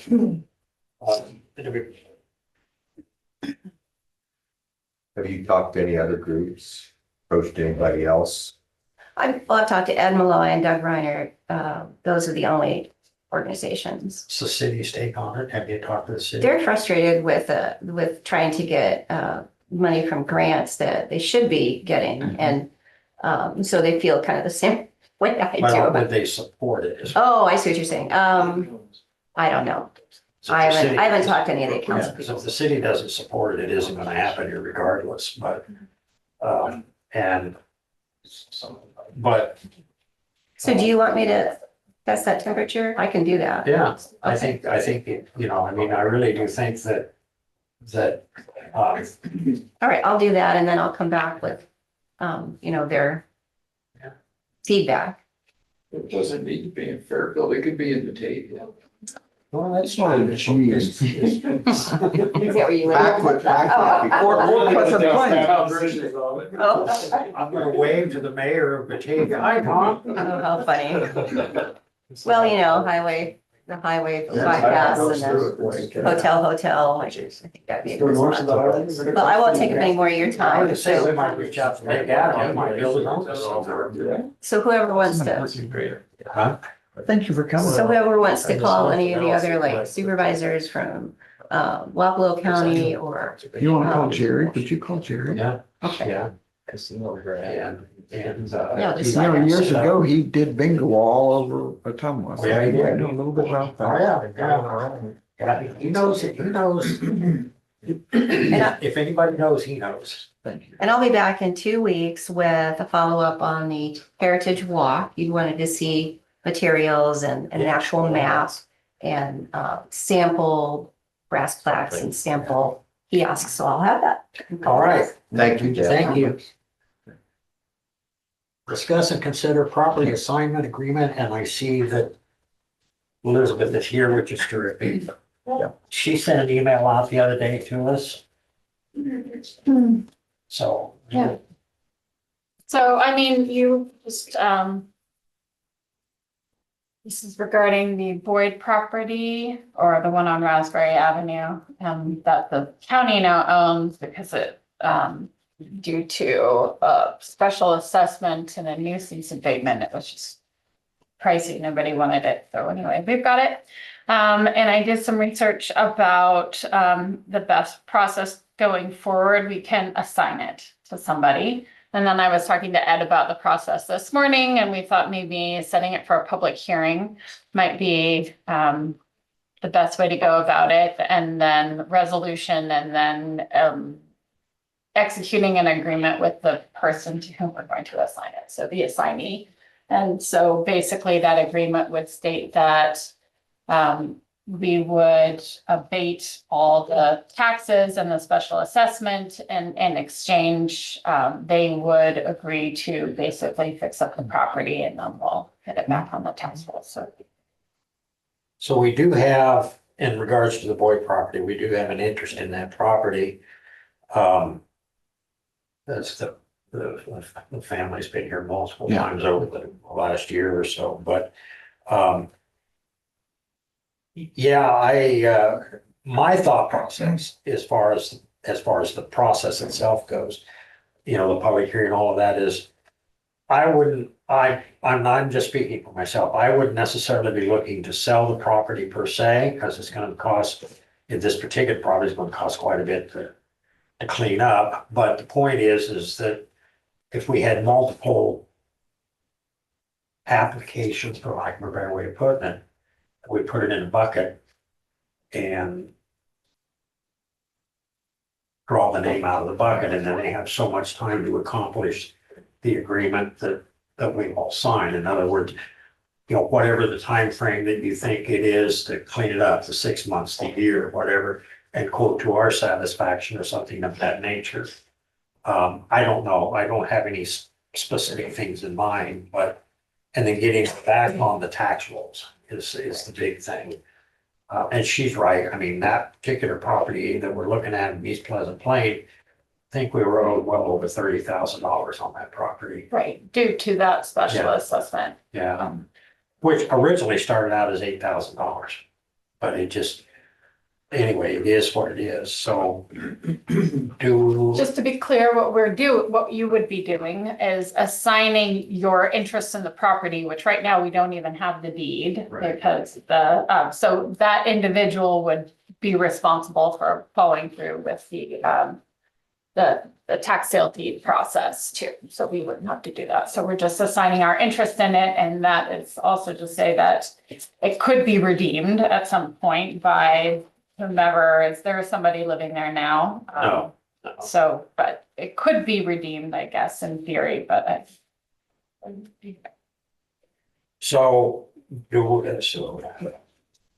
so we need to, would you kind of flow chart a process for us? You know, I mean, I saw your, you know, the thing from, or that you said you had, that they used in Story County. So if we did a public hearing, how many do you think we should have? how many? Public hearings, just one, Oh, yeah, I think just one would be sufficient. Okay. Mhm. with a description of the property, or how do we, I see, I don't know how, what you're thinking as far as what, Well, and I guess I was assuming that you know that there's an individual who's interested Yeah. in getting the property. So we set it for a public hearing, and then if there's anybody else who's interested, they can speak at that point. Otherwise, you know, have the public hearing, you have a resolution assigning the property. And if for some reason it's not that simple, and I mean, is that what you want me to flow chart? well, so, okay, so then so if we assign the property, Mhm. then they're responsible for, So we'd have an agreement that Okay. we would sign, when in the assignment, there would be an agreement. okay, So we assign this property, we abate these taxes in exchange, you do X, Y, and Z. okay, plus pay the property taxes once they get the deed. I guess I would assume that goes without saying. I mean, Right. you would be agreeing, I mean, assuming this is what you want to do, agreeing to abate the prior Right. taxes or special assessment, whatever it is that you decide upon, but yeah, going forward first. It also will give a cleaner title and be better notice to the public so that it's clear what's happening to everyone in the future. But it would afford us the opportunity to take it back if the agreement's not fulfilled. Am I right there or not? Yeah, I Okay. agree, I mean, Yeah. So I'm not quite clear. Is it gonna be transferred to Jefferson County first? no, it wouldn't. Sorry, let me grab my papers here. It wouldn't. We would not ever have the deed. We would be assigning our interest in the property, which is as I guess the tax sale purchasers, for lack of a better word, even though we didn't really purchase it, it just went to the county because nobody else purchased it. So we have an interest in it, and we could follow through with the whole tax sale deed procedure. It takes a couple years. But we don't have to do that, and we could just assign it to an individual who would then have to follow through with the tax sale deed procedure. So they wouldn't have the deed immediately either. Go ahead, Ed. Yeah. It would be a little bit like a quitclaim deed. You give a quitclaim deed to the Brooklyn Bridge is what we teach in law school. You're just saying we give all our title and interest to you. In this case, we'd be giving all of the abatement of the taxes. And then they are the owner, and they're in the same place that anyone else would be. That's a record. So how long is left before, do we know what the time frame is? For them, Yeah, I think it'd be another 2 years. because here's my question on that. Yeah. Is, because it went up for sale in June of last year. Mm-hmm, Okay, so we're a year out, mm-hmm, a year and a half out. So we should be almost at the end of that, right? Well, for the county, it's 2 years. I think for a purchaser, it's 3. So yeah, I mean, I don't know. If we don't have to go through with actually getting the deed and then then we would be selling our interest in real property. Right. We don't have to do that and we don't have to go through that unless that's what you prefer. So Well, no, there are two different options. I don't disagree with you at all, except if I'm going to take on the property, I don't wanna spend all this money to clean it up. If somebody can come along and reclaim it, or, not reclaim it, but Redeem it? redeem it. Well, I mean, they wouldn't be able to do anything until they have the deed. And at the point that they get the deed, there would be the redemption period would have expired. Okay, So I guess the benefit to assigning a property is that you can enter into an agreement. And say, hey, this is what we expect you to do in exchange for us abating these taxes or us assigning our interest to you, so. and if we assign it, even though we only have to wait 19 months or whatever it is, they would have to wait an additional year.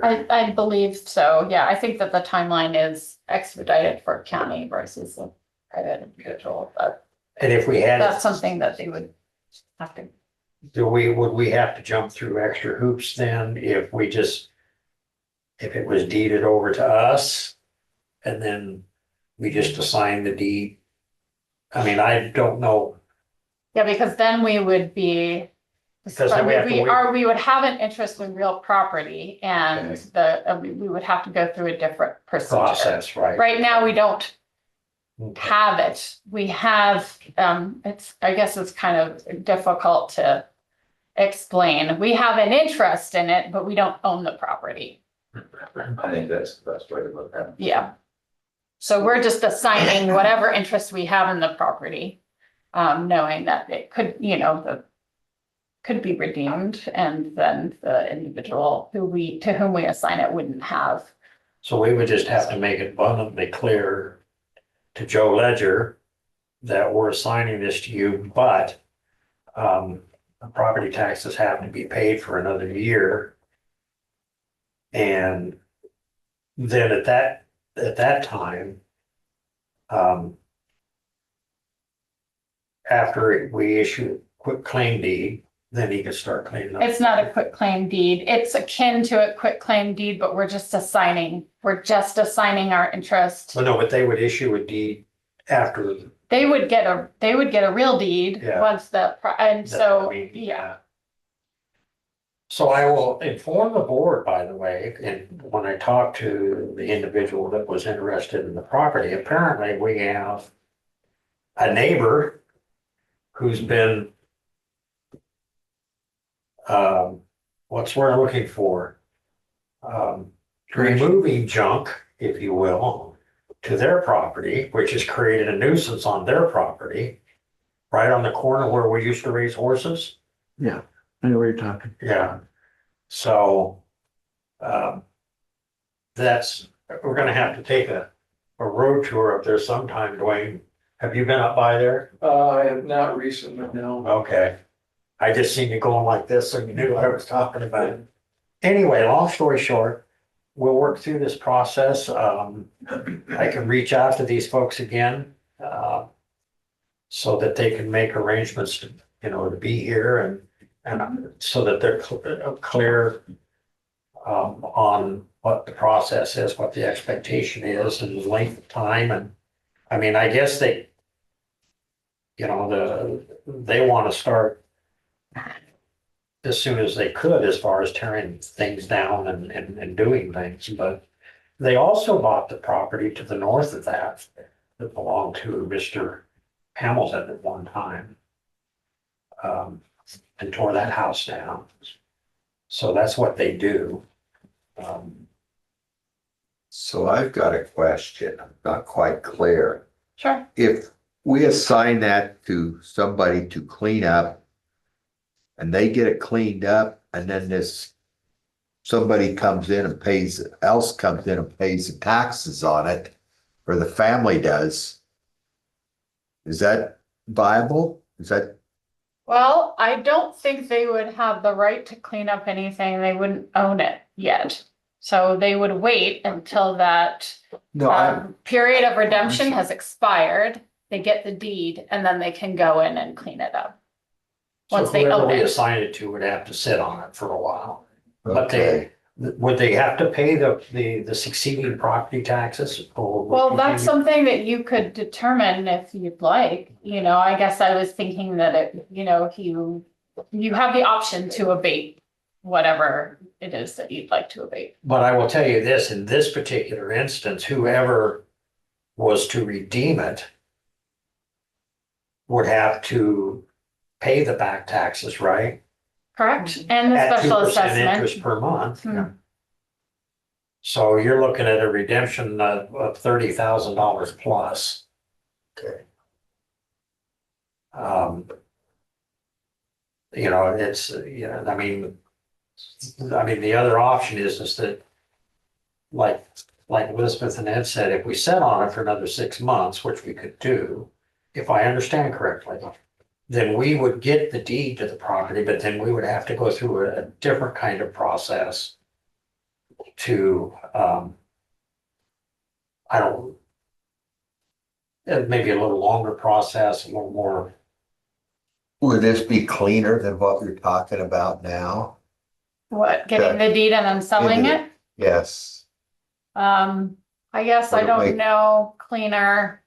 I think it's just 6 of one, half dozen of the other. It definitely would be a longer process if you're disposing of an interest in real property than just assigning whatever interest you have right now. And basically The one just that would have to assigning wait would be the one that it was assigned to. the sales certificate. I mean, I guess they could expend their own funds and go in there and do that.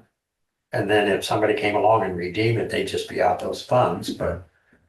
so I've been contacted by somebody out there that's interested in the property too, so there's more than one person interested in it. That's the purpose of the public hearing. Yeah, Okay. and then like I say, if we have multiple names, we put the names in the bucket and draw out a name. And then we go, congratulations, Christie. I don't know, let's workshop the bucket thing, but, make sure Last time I that threw a it's name out of the legal. bucket, I had to stand on a chair because Darren Hamilton was pulling the bucket. And I think he You did might that on need to get a purpose. gambling lottery license. Yeah. That's right. Yeah. Well, we pulled name out of the bucket for mayor, why can't we pull the name out of the bucket for us? It's a long. Oh, Yeah, that's like those pesky little laws. I see. Get everyone's way.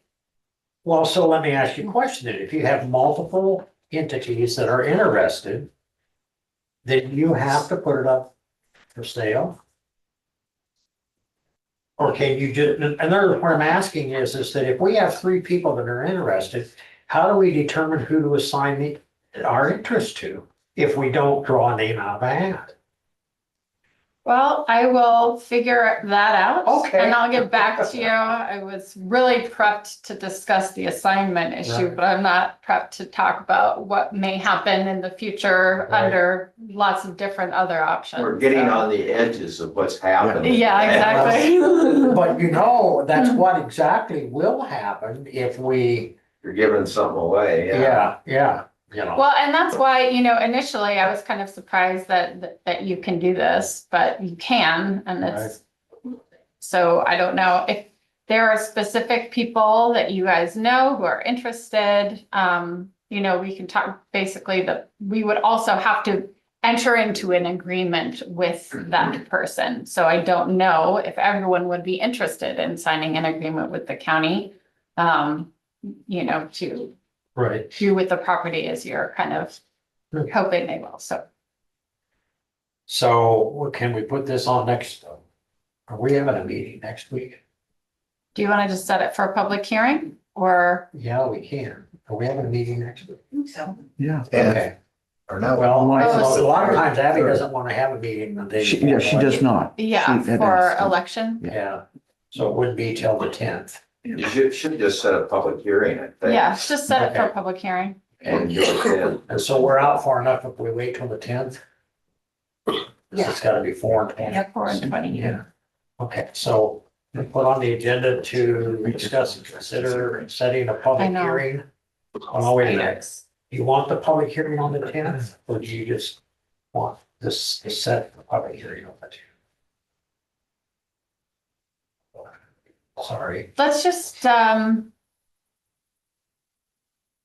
guess you should probably set the public hearing on the 10th. Okay. Yeah. So discuss and consider setting a public hearing Mhm. for assignment of property. Okay. I know I threw a whole bunch of monkey wrenches into your bag this morning. I I'll get your apologize. flow chart and have all of your questions answered. Okay, Don't worry. Do you want a colored flow chart? yeah, sure, yeah. Uh, With pictures. All right. I guess you're doing this. Yeah, because I'm the only- All right. Shall we, then we can move on to. Oh, no, that's Jackson Point. Discuss and consider event permit.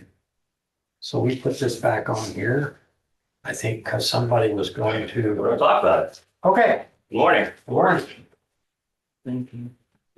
Thanks, Liz. You want me to hang out for public comments? Did you want to talk about opioid money? I can Yes. hang out and talk Okay, about that. thank you. Morning, board. My name is T. Liptak. I've been in the community 35 years. It's my first one of these. This is cool to be part of. So thank you for having me. A lot of interesting things going on. So Symmetry Music and Arts Festival, something you guys heard about last week and the week before. And the week before with our dear friend Donald over here. Just want to first acknowledge, it's interesting hearing on the economic development side. I think we messed up. We should have come to you guys several months ago and broken out that if we have an opportunity in Fairfield to have a world-class event that brings several thousand young people into our community, has significant economic benefit, and every hotel will be sold out. You won't be able to buy ice in town anymore because Dwayne, don't leave this quite yet because, yeah, you got more. yeah. He was walking softly. Yeah, it's tiptoeing out of here. Yeah, if we had the opportunity to do that, to do it in a safe way, coordinating with the fire department, with the sheriff, run a professional event, and Susie, even get some New York pizza, to mix up the food options in town. Coordinate with many of the local businesses, from Farm Bureau having a booth out there to Iowa State Bank giving their employees something interesting to do. Probably would have all said, wow, that sounds like a pretty good thing, and would have the opportunity to do that every single year. That would be great. And that happened. We had almost 2,000 people here in Fairfield, over $1 million of economic impact, and we forgot to tell you about it. So that is completely our fault, and glad we have the opportunity to do that today. Want to give you the opportunity to ask us any questions, because as someone in this community, I'm not going anywhere. Oh, sorry. Oh, well, I'll survive. Got a foot kick or playing footsie down here. Built my dream house here in town. I'm not going anywhere. I believe this community needs interesting things for the whole spectrum, especially young people to come and enjoy. And this, I think, is not something I would have personally jumped in on. I'm on the FIDA board with Aaron Kness. I normally go to bed at 9 o'clock, which, as you know, this is not a 9 o'clock event because you need some lasers and light shows. But I believe this is something that could be very, very beneficial to our community in the long term. And I jumped in this year to support Donald and team who ran a great event. In the room, we have quite a few other people, and I know your first real notice of this was someone complaining about it, which not how I want to get off on terms of being on the right foot. But there's quite a few people who, I think for everyone that you're hearing about who is complaining, we could put 50 people in this room who believe it's a good thing for Jefferson County. So a number of those voices are here today. Like to give you the opportunity to ask us any questions. You know, we again want to be transparent, want it to be a good thing, and feel there's good answers to nearly all of it. But we need to communicate, and we failed to do that. So, Well, I want to assure everybody that, from my perspective, it's not my intent to shut this down. That's not what we're looking at here. And, you know, the old saying, beauty is in the eyes of the beholder. For sure. Okay. I will tell you that in the interest of full disclosure, because I wanted to see my kids and older kids and my older grandchildren's Halloween costumes because they were having a contest at Tilly's in Keosauqua, That's why. Saturday night. They had a band in there, and I'm telling you, that bar is not much bigger than this room. And that band was very loud. And I think to myself, I used to sit there and love that. Yep. And I stood there and hated it, but okay, it's what it is. However, you know, in developing a permit, there's a couple of things that can come out of that. And again, it's not the intent. You guys may be the catalyst that started the conversation, but it's not a conversation that's driven specifically to shut you down or discourage you or anything of that nature. But we also have other interests that are out there as well. And so trying to find that happy medium that you just mentioned. And so I'm not going to mention the name of the individual I got the email from, but indicates that the windows and the walls are still rattling to the point our children cannot sleep over multiple fans of noise going on. Now, this is at the time, this is real time at the time it's taking place. We can still hear the side stage music throughout the entire night. So one of the questions that was asked, why I asked you to stay, was what about dust control? Which obviously we can do that, but we shouldn't be paying for the dust control. It was just a question. The festival, they're indicating that the entire road should be sprayed. Festivals during harvest time and someone will get seriously hurt. That time fluctuates obviously depending upon a lot of contributing factors as far as where harvest goes, but they said they started hearing music at 11 a.m. each day. They're saying it's a great festival for many and our local artists. I think there's a happy medium here. Shutting down at a certain time is fine as well. Idea of promoting our local communities is great as well. And so those were, I mean, I think there was positive comments in there, really just. And so what I think I'm looking at is developing a permit process that accommodates some of that. In other words, now I do know you mentioned last week, I think it was when we talked, that reorienting the stages. We've come up with some other ideas since then, including strategically placing shipping containers as a physical barricade between the two homes that are closest by. I think the folks that were most affected lived less than a mile as the crow flies from the stage. And so the sound, especially the bass, was going to just assault them straight through because of the way the landscape is situated to just funnel the sound in. But if we put shipping containers in there, and especially if we have rows of them where there's space between the rows, then we could be looking at a very significant reduction of sound, well below the ratio, the numbers you were talking about last meeting. We have some other ideas we're floating around. I mean, if you want to regulate the amount of sound that's going onto a neighboring land, I think that's totally fine. That puts the onus on us. There's plenty of musical venues across this country that are very close to residential areas that get very loud and don't bother the residents that are nearby. And we have a lot of smart people on our team that can figure out how we can become one of those events. By all means, if that's what you guys want to do. I think, I'm sorry, was there a different part of your question there? No, Okay. and again, I want to reiterate, I'm only speaking for me, Sure. okay, and what my thought process is, and again, It's a very reasonable message in a lot of ways. If, here in town. I hear the marching band go from bad at the start of the beginning of the year to somewhat reasonable by the end of the year. You hear the county fair, you hear, Just you know, the be grain thankful, elevator. just be thankful I'm not in the marching band, because it's like that all year round, but. And this doesn't go nearly that late, and this Right. person was directly in line of a main stage, which uses the Fairfield Arts and Convention sound system, which is very directional and pointed right at it. So we want to be good stewards, and the reason we're doing it out in the country is intentionally to not bother people. Right. That is the point. And We I have a few do think neighbors. that there was some questions in this, and again, what we want to develop here is not specific to you, but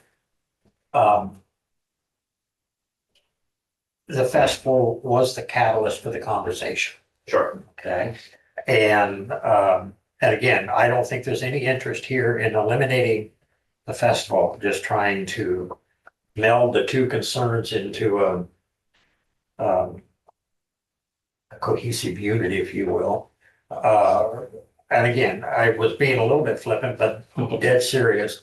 The older I get, I don't do loud noise as well, and I can be sympathetic to the people that were hearing it, although I'm a big proponent of bass. I like bass. I'm not. We got some bass. Yeah. We did. But that being said, guys, jump in here.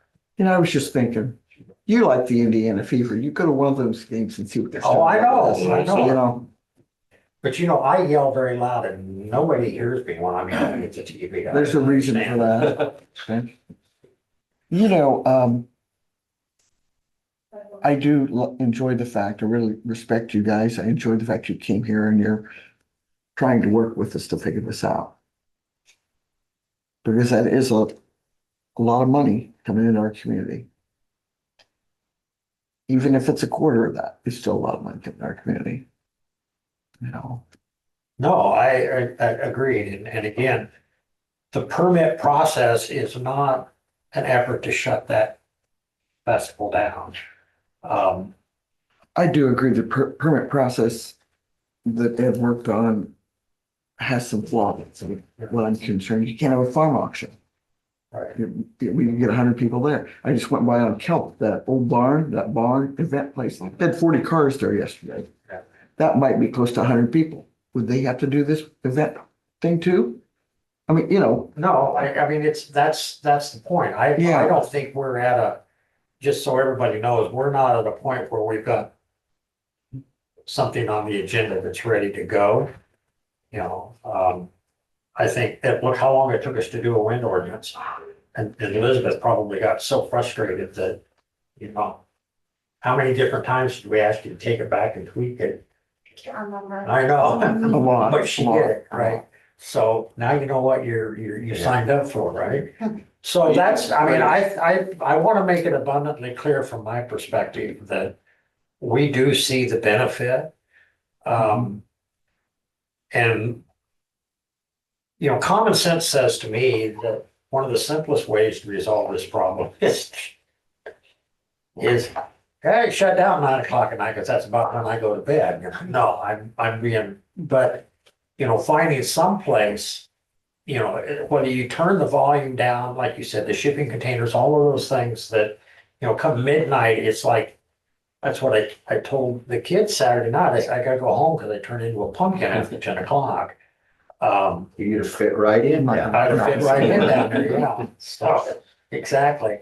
So you get where what my thought process is. I don't know, Joe.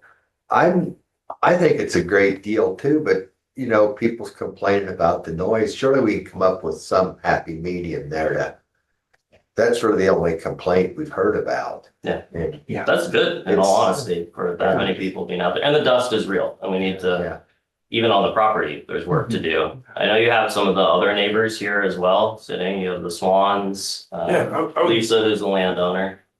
Harry and I are both of us, the Swans. And I'm Terry's son. Every day I take my dog out about a mile north of where the festival happens on another part of my dad's farm, and we run.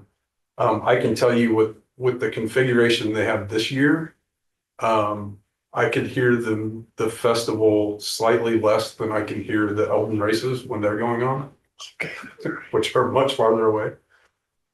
and in my opinion, much more, less desirable noise.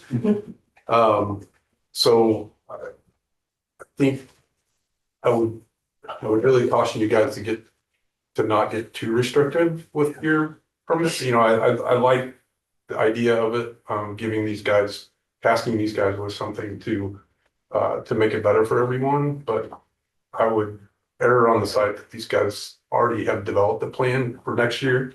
They've already talked to a lot of the local people. They know what they're doing. Give them a chance to rectify some of those issues themselves. Well, I'll give them credit. They are here concerned about it too. So Yeah. that's the good thing. So I think we can come up with some kind of a happy medium. Well, and I heard Don say, and I don't put words in your mouth, so if I'm not, you don't seem to be so concerned about the decibel markers that Ed put in the permit based on, if you put not the cars, but the storage containers and stuff up, that you would fall within that. There's gonna be other things that we do. That's definitely gonna be one of them, physical barricades that prevent the sound from going out. We've done a great job, from 2024 to 2025. I think the main stage just sprayed everywhere in a circle in 2024. This year, it was only directional, due east, which was the two neighbors that I think that you folks heard from, that are less than a mile away. And for whatever reason, the landscaping, I think of the land there just funnels the sound straight onto their property, which is awful. And like T said, the whole point of us doing it out there is that we're not bothering people. So we need to figure out, there's no sustainable way we can keep running this festival if we don't make it okay for them. Whether or not you guys pass a permit, I don't want to run a festival where we're essentially telling a family that they can't sleep for 3 nights in a row of young children. I have 2 young kids at home.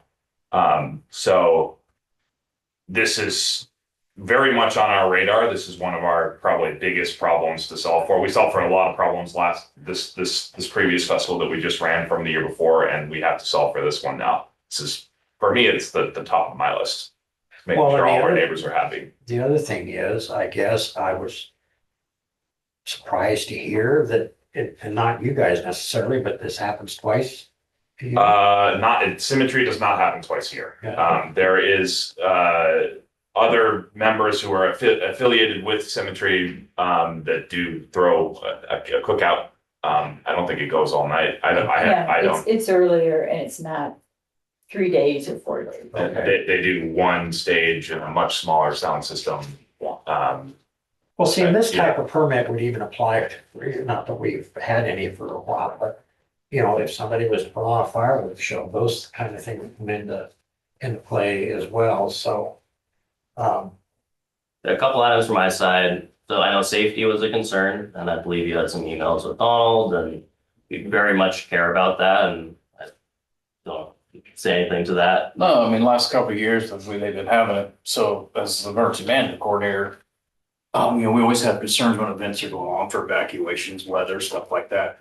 And I will say that, they came to us, Mark Richmond Sheriff, and we've sat down and had, meetings about what the plan is, and the plan's written out, so kudos to them, it's well written, they have everything. We have no concerns about, if something were to happen. I mean, obviously there's concerns, but they have it well laid out, a lot better than what we get from a lot of other sources when they have events going on in this county. And I will say, as the landowner, this all started because I had a son who had friends. And the first couple times he asked me, I just ignored him, because I thought, I didn't move out here to put on a show, thank you very much. yeah. But eventually he wore me down and I agreed to something small. But they were so responsible and so good, and everything that was my concern, they addressed. And it's been like that every step of the way, and that is because I'm a school bus driver. You know, I had a real big thing about underage drinking. No, we won't have underage drinking. A big thing, you can't control what people will do, but you have to have guardrails so that whatever they do, they're taken care of, and they've always thought it through and set things up. So what you see here is how the symmetry is, you know, and I've just been very impressed. You have anything? Do they contract with you or anything of that nature? We had a breakdown there for, which I think there was a little bit more coordination that needed to happen as far as the EMS still. They had their own internal first aid staff and we were there to kind of supplement them and then obviously provide transport, but from what the crew said, like there were no issues from what they reported, so. So that would be in addition to our rigs up here? Or were we? Well, so I think this year we just sent the working crew. But you know, there's always the potential there. We try to get an extra crew to come in to work those events, because sometimes it doesn't work out, so. But we did have a crew down there for Saturday night. Again, I think there was just some more coordination into the part, but yeah, no issues from our end. And then specific to the farm concern, we coordinated with, obviously Terry is the landowner to the north. And then, is it Fletcher Flynn is the farmer who farms around there. We coordinated everything. He was very kind. He actually let us put an entrance road through his field, with some good communication. So we're definitely trying, maybe as you hear it, and I will be the first to tell you, not everything is gonna be perfect every year. Like this will be continued problem solving. Throwing an event like this, it's building a little mini city out there for 3 days and takes a lot. And I also want to call out too, there's significant investment, both in terms of time and money to make this happen for the community. So it's another consideration. I think we would actually like some stability in knowing that this is something that the Board of Supervisors believes in, the community believes in, and that we can all work together to continue to do something nice for our community. That's why I'm involved. Well, again, I want to reiterate, any permit process that we come up with, if we come up with one, I mean, at this point, we're at the beginning of the process, but any permit process that we come up with, there would be a couple of things that, while it may not necessarily be required, we would probably, more likely than not, would go ahead through a public hearing process just to, you know, in that regard, it's not our desire to, there's certainly not my desire to shut cemetery down. Like I said, it's trying to create to meld two concerns together. Yep. But not just for you guys, but for anything that may happen in the future with another entity, you know, as far as that department goes. So, and having your guys' input on how to put something like this together. Sure. As we're, at least speaking for myself, clearly layman of this and trying to accommodate as far as this board is concerned, I think we're perfectly fine with the festival. But this won't always be the same board. Sure. You know, in that regard, but which is another reason to have a permit process, because while it doesn't etch things in stone, it is a process that exists if it's in place, and then it's not quite so willy-nilly when you change members of the board, if that makes any sense at all. So I think that there is a benefit to everybody in that regard. But from my perspective, I want to reassure you, it's not my intent to shut it down. And I hate to use the word regulate, but for lack of a better word. And you're self-policing yourself, it sounds like to me, anyway, to help mitigate. And I think the biggest issue, frankly, is the noise. Yeah. And the length of time that the noise occurs, you know, and when I say turn into a pumpkin, there's some truth to that.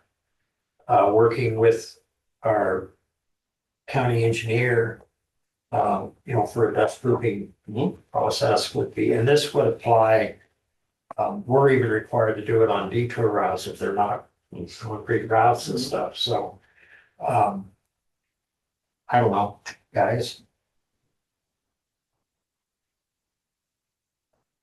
we've discussed it. I think things will work out. We just gotta figure out how to do stuff.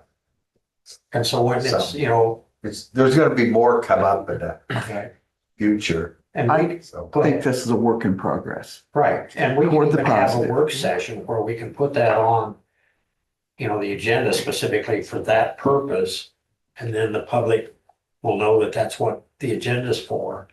Because I think trying to work on something of that nature within a regular board meeting is somewhat problematic. So, you know, and would welcome your guys' expertise because, you know, and, you know, and to Joe's point or to your point, you know, you have a wedding going on out and if somebody's really interested, you got 100 people to do they fall under that auspices of that permit? So these are things, you got a long way to go yet. But And we'd love to collaborate with you if that is the intention of being here. Planning for 2026 started 2 weeks ago, so we're already in it.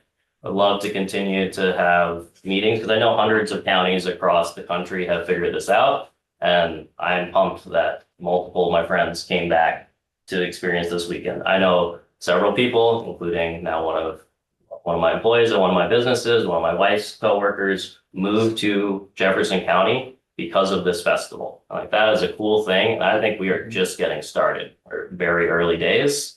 So we'd love to work in that way. I totally agree. I'd love to have some long-term stability because we are investing in it and hopefully gets to the stage where, you know, not losing a bunch of money every year would be nice. I think we can get there, but also tons of benefit to the rest of the community, and that's our intention. So thank you for the support and let's build it together. Right.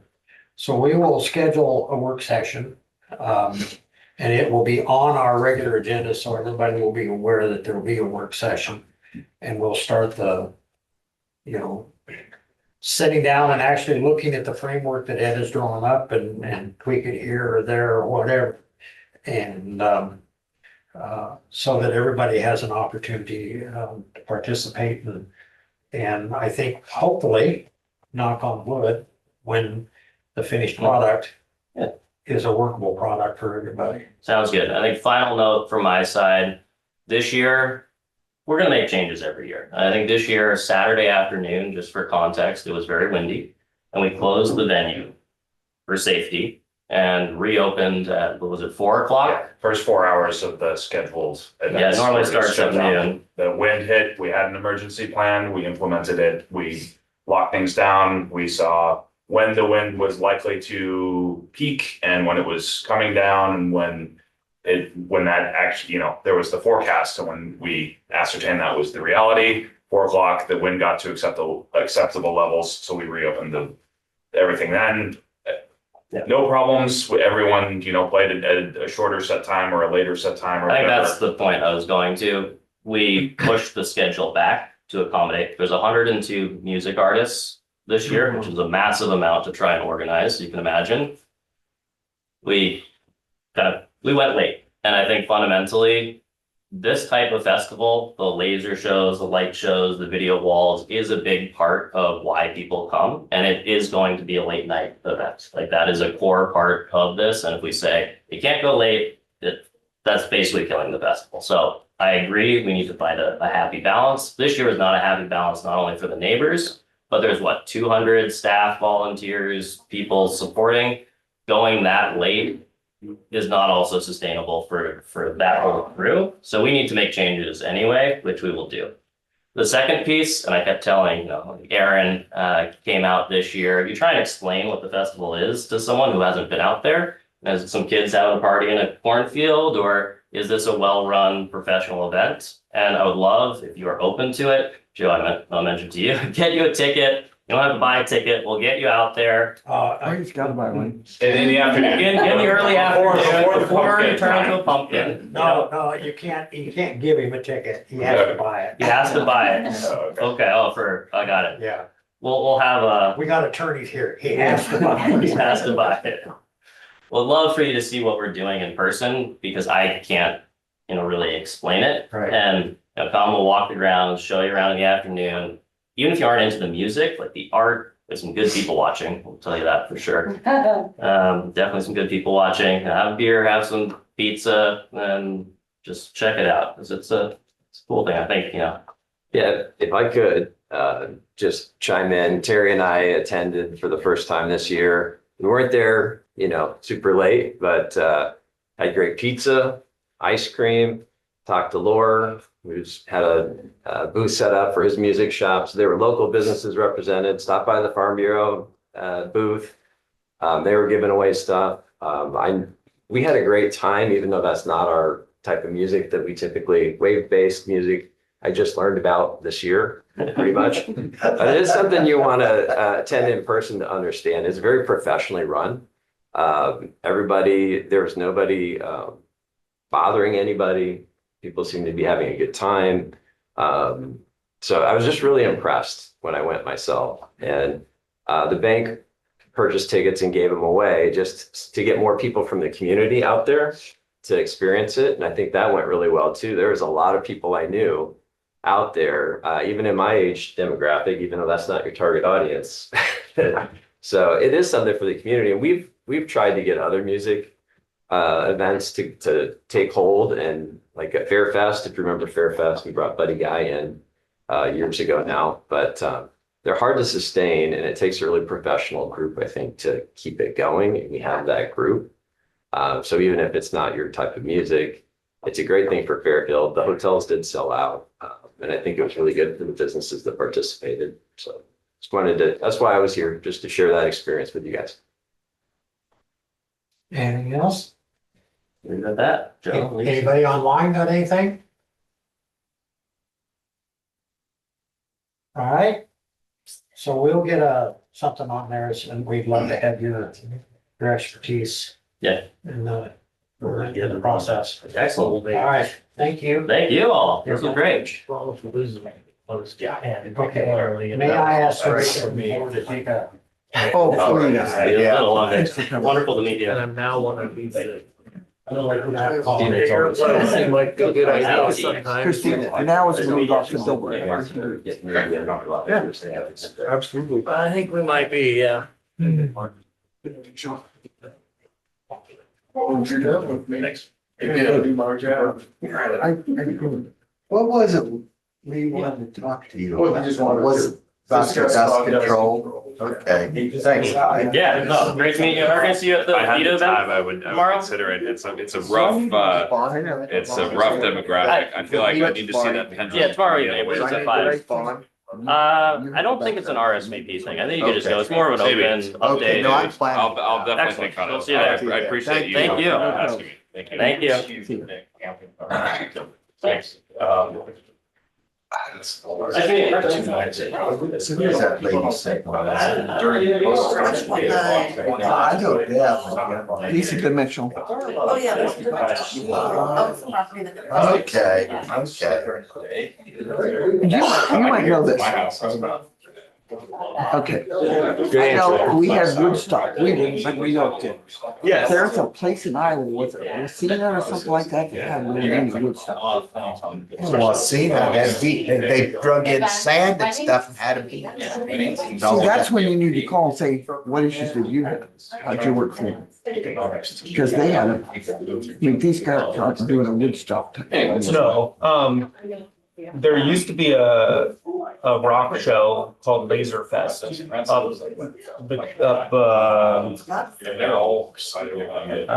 south of Des Moines, Indianola. I think that was only one day, but it was like out in the cornfield and they had all the things set up. They have one now, called Hinterland. Hinterland, South of yes, Des Moines, more country Charles, stuff. St. Charles. Yeah. It's over right near 45. Could be, yeah. But yeah, there are a lot of festivals out there that, I mean, people could reach out and kind of see control. And I would assume these guys have probably done a lot of that research. The hinterland is huge. Yeah, Hinterland, oh my God. I went, 2 years ago and it was, yeah. How you doing? Nuts. And I think that's like a 2 or 3 day. I just went 1 day, but I think Yeah, it's multiple. yeah. Going Colorado. I heard songs about that. And most of them are love it. Let's see what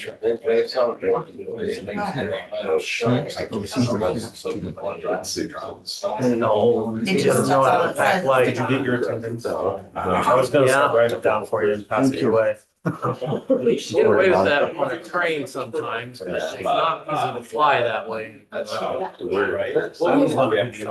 you going on the train further or are you going to take the van? I tried to come up with that, I think we went on. Is that okay?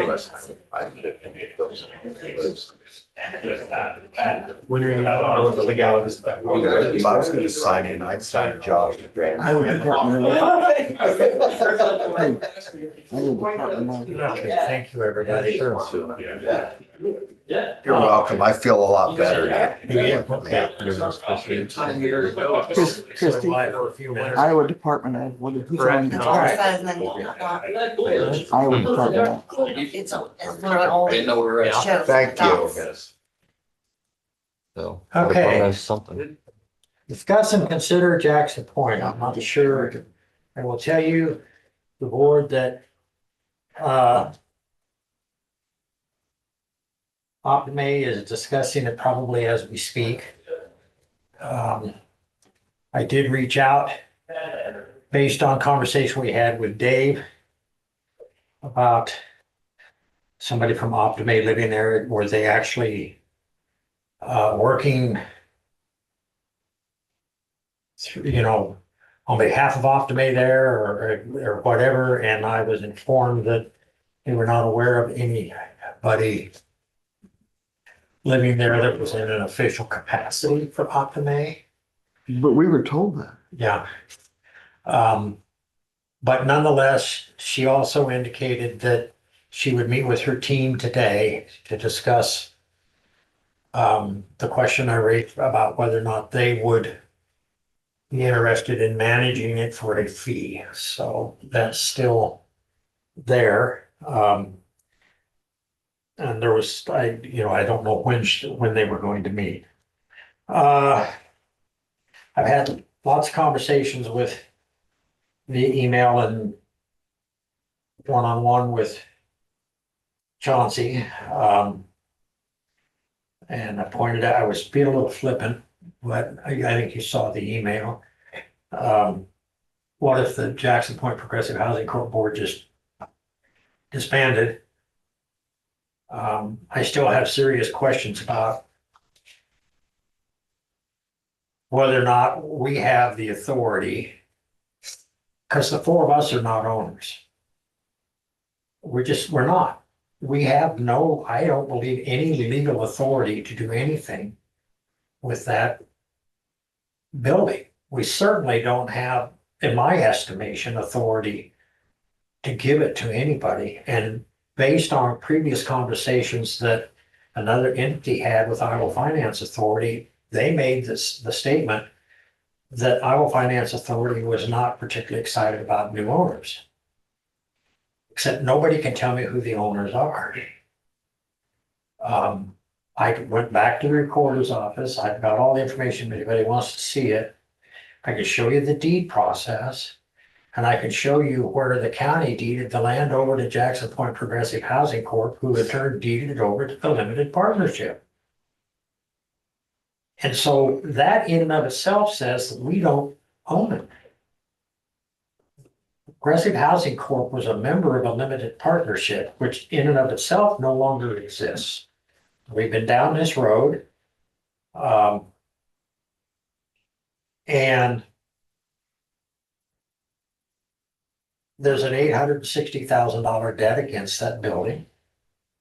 I don't think, and I also don't think, and I think Chauncey is, I think, in agreement with me. I don't want to put words in his mouth.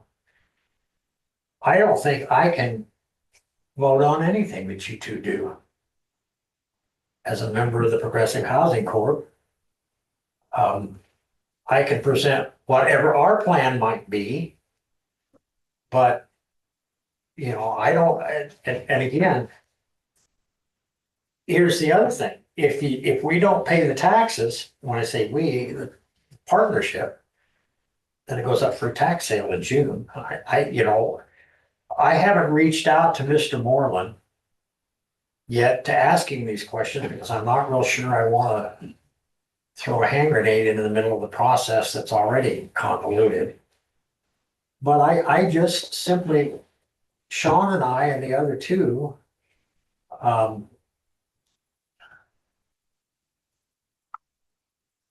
I mean, there's nothing coming from anybody. We're just kind of out here on an island all by ourselves. There's a lot of questions. Yeah.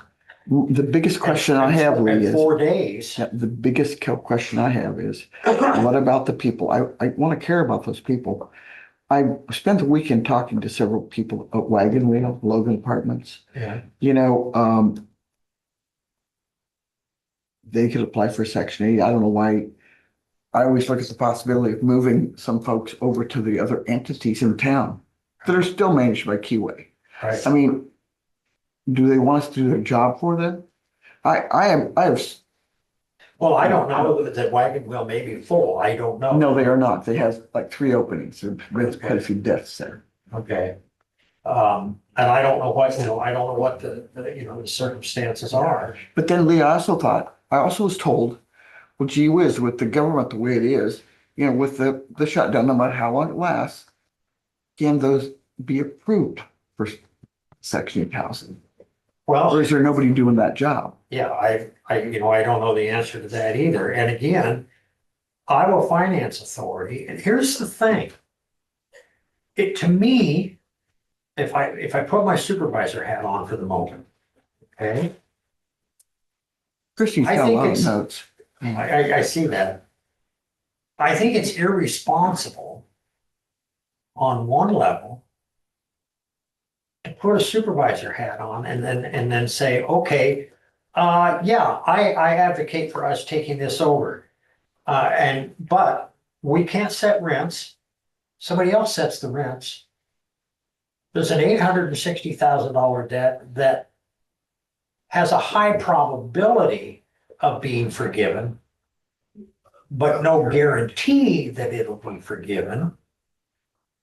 And if we can't set the rents, and look, you know, don't misunderstand, those are nice apartments. And the rent is very reasonable when you consider what rent is in this town.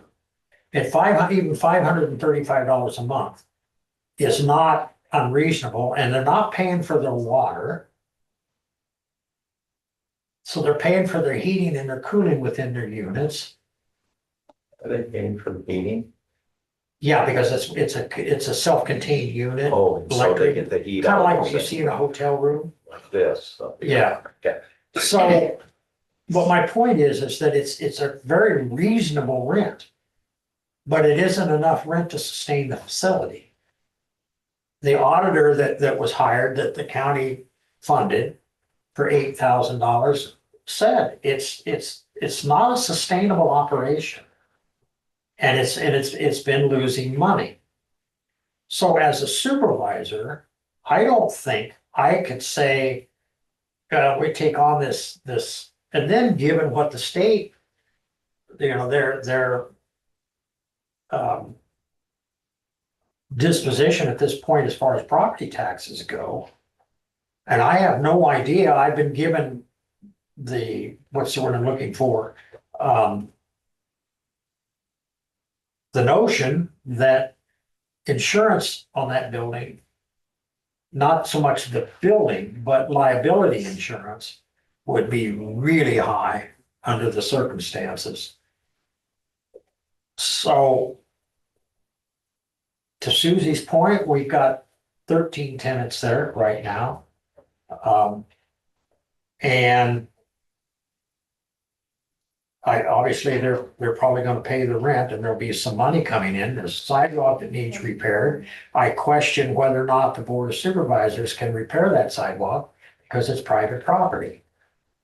Progressive Housing Corp has no money, at least according to Keyway Management, to repair the sidewalk.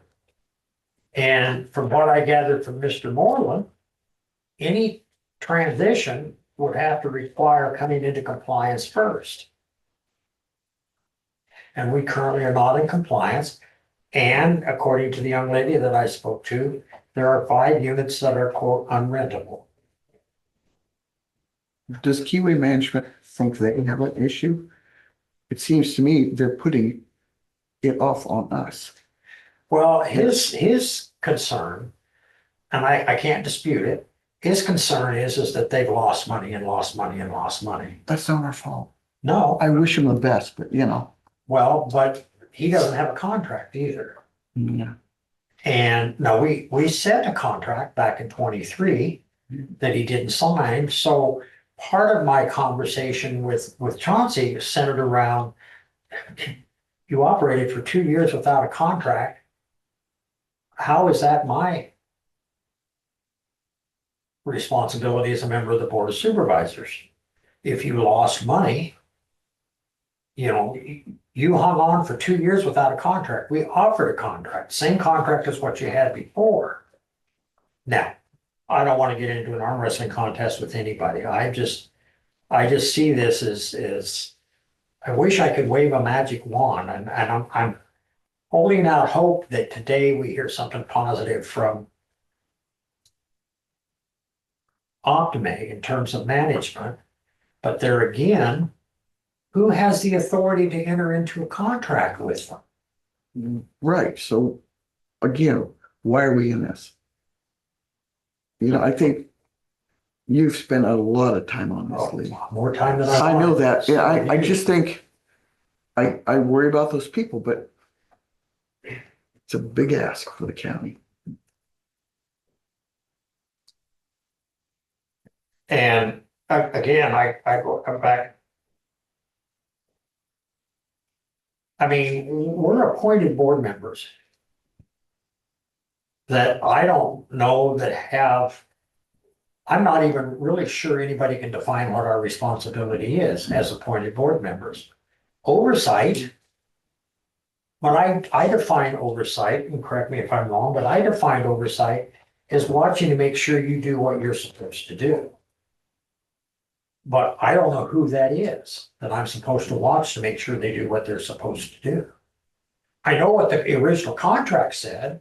With Keyway Management, they were to provide us with documentation, they were to provide us with the checking account, the balances, all of these things.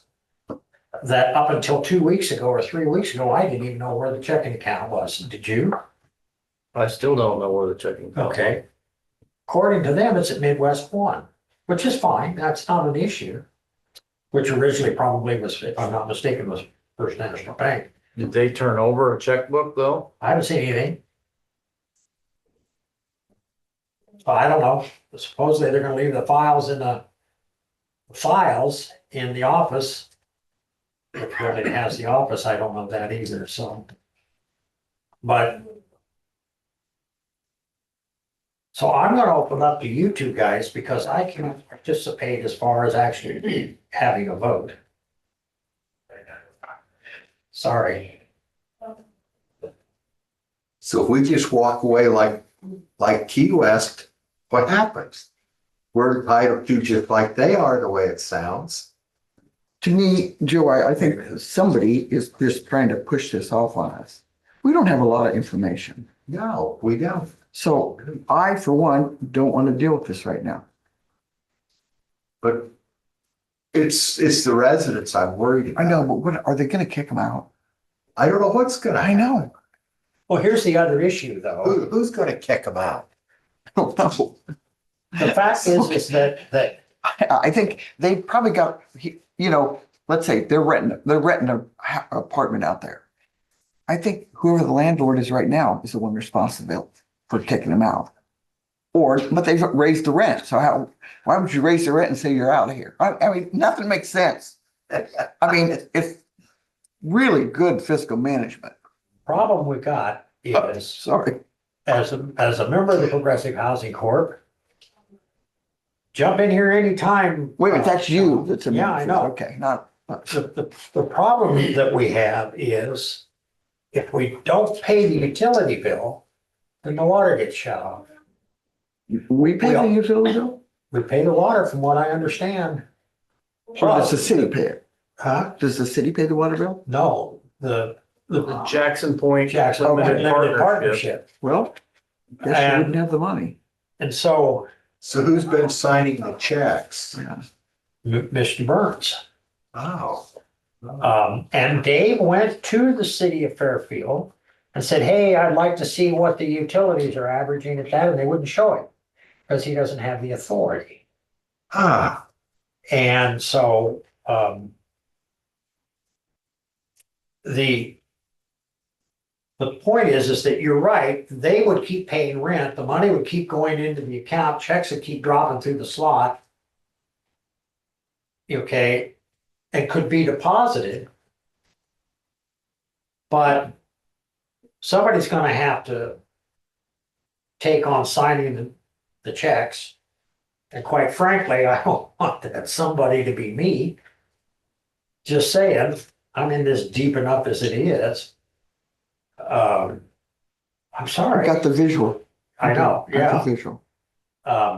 So those are, those are issues as well, just so that so when you guys are having your discussion, you're aware of that.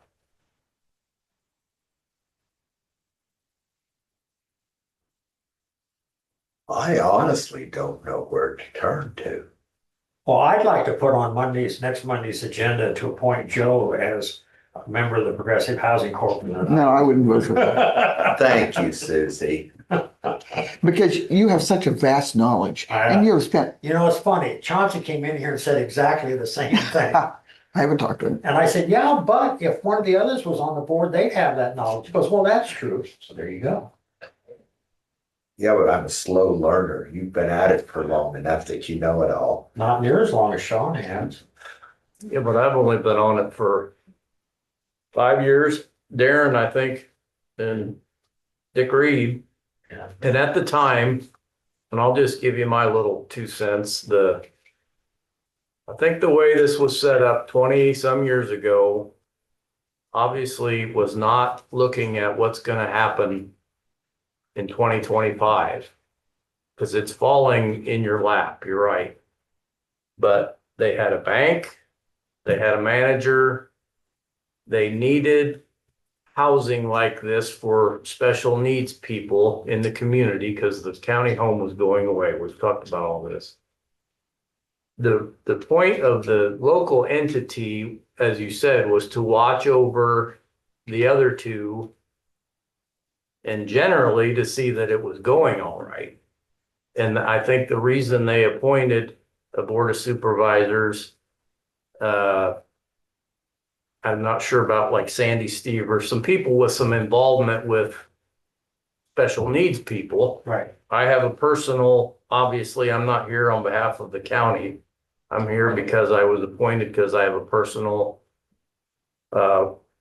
family member that lived there for several years and I still know people that live there and that you're right. These people are gonna pay their rent on the 1st of November, expecting that water will still be provided, electricity. They're paying their own electric bill, so that may not be quite the same issue. Except we have to. But if we just abandon it completely, I'm not that kind of person. And I don't think the board of supervisors should be that kind of people. We're here to pick up the problems in the community that no one else will deal with. That's what county government does. And volunteer board members. So that's where we're at. And I'm not saying the county should try to take this on in perpetuity. I'm talking about how are we going to get these residents either transitioned into a new place, then abandon the building, or how are we going to limp along till we get this into the right hands? Because November 1st is Saturday. Yeah. So, Sean, now, not all of the tenants out there are special needs because that population has, I hate to use the term dwindle, but we don't have as many residents there as we did when it was first opened. It was primarily, I think, for special needs at that point in time, but evidently Iowa Finance Authority has allowed the transition to some of the units. There is a requirement, though, in the agreement with Iowa Finance Authority that a certain percentage of the units remain for special accommodations, special needs. Where I was gonna ask you, Sean, is most of those folks have caseworkers, you know. I would say the people there, and that would be Optima's Right, interest in it, are provided living services, whether it's to go to the grocery store or go to the doctor or help them tidy up their, that's their role. They're not taking care of the rents or the utilities or the buildings. In my understanding of the arrangement, that was Keyway. right, And Optima has staff that comes in and helps the residents with special needs right. live independently somewhat, or medication. There's some medication, providers. Cause Yeah. they're that's what they do. And I think the thing that hasn't come up, maybe why this worked better in the past, is there's been kind of just like the gals that were sitting here earlier, it's all been privatized. The state's not as involved, and there's a lot of push to, these people should be living out in the community, not in a Right. My daughter hidden runs- away one building situation. They have site homes and other homes that are now housing I don't think there's less people with these needs. I think they've been dispersed better. Yeah. I know my daughter works for First Resources and she manages 3 homes here in Fairfield. Yeah, well, and that may have hurt the Jackson Point setup. If it's not fully housed. Well, and I guess you'd say on behalf of the Progressive Housing Corp, because I don't know how else to say it. I didn't offer an amount of money. I offered the question to Optima if they would manage it for a fee. Handle the leasing, the rents. They've already got caseworkers potentially there off and on. That sort of thing. If a maintenance need came up, and I said, at this point, I said, like, reach out to Dave can handle it. If we got something, if Progressive Housing Corp was able to facilitate something of that need, I've even kicked around the idea, as has Sean and the other members and Chauncey. And we've talked about it here, the potential for somebody to live on site. I talked to the young lady from Keyway about what the income requirements were. And she said, if you have somebody on site that does a little bit of cleaning, would handle the, like I say, the leasing, depositing the money, all of that sort of thing.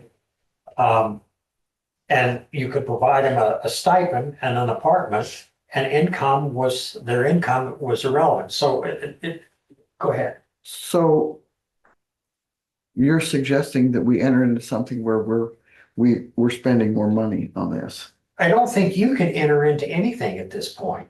Well, right, that's what I thought, Yeah, no, I agree with you. But I don't know that we can either, no. is the thing. Who has contractual, responsibility and ability to enter into contractual agreements? And I'm not gonna speak for Sean, but I certainly don't want any financial liability personally. Now, I know what the mortgage papers say. The mortgage papers say that we don't.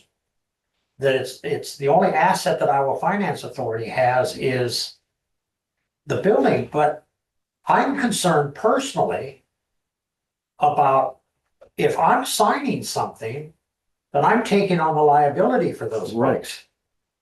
And I don't want to take on that liability. So I think you're saying what I'm thinking. I don't want to do this either. I don't think we know enough. I think we should just drop it for right now. Well, I'm really hoping we hear from Optimay. Well, how would that help us? Well, at least they would have the expertise and would step into the role that Keyway Management is providing. So you're saying if Optimate does this, we should do this?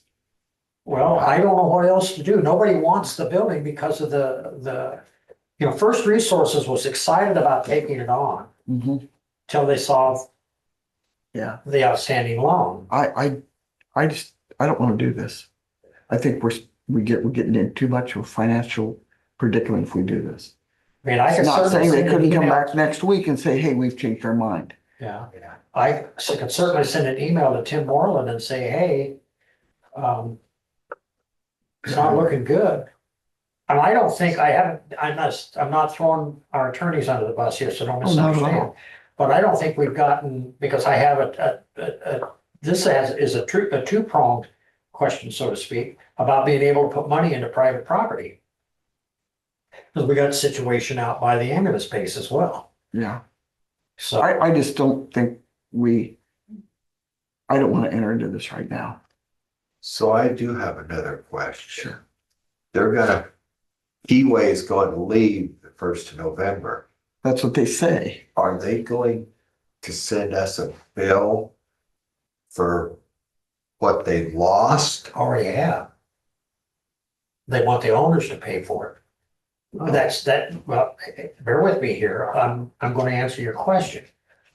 Chauncey got the email because if you remember, there was the question about whether or not Keyway would be willing to stay Yeah. and what would it take. And so Chauncey and Jesse had a conversation, I remember that. okay, and Jesse sent him what it would take to stay. It's what, How much was that? $186,000. Okay, you're right. Yeah, I remember Okay, that. plus all of the costs associated with it, moving forward. It wants the owners to pay that. So Well, that's not us. that's right, but his assumption is that it is. Well, gee whiz. Right, and Okay, that was a sign. yeah, and It's so, lightning. and obviously, as I explained to Mr. Moreland, Sean and I don't have anything. I mean, you got $186,000? Are you an owner, by the way? Not that I've ever been told. That's right. Okay. And frankly, Iowa Finance Authority was not aware that the partnership had dissolved, Oh, because they're supposed to approve that. Well, it's Johnny come lately, because the horse is already out of the barn, so closing the barn door after the fact doesn't make. And sorry, because I have not been involved with this, it's been Chauncey, but may I just ask, there is an attorney who was working with Yes, everyone to dissolve that right. partnership, But correct? evidently, the paperwork didn't get to Iowa Finance Authority, at least according to Mr. Moreland. Is that the attorney that, no, Iowa that's Finance is Iowa gonna- Finance. Right, Okay. Mr. Cool, KUHL, is the attorney that handled all of it.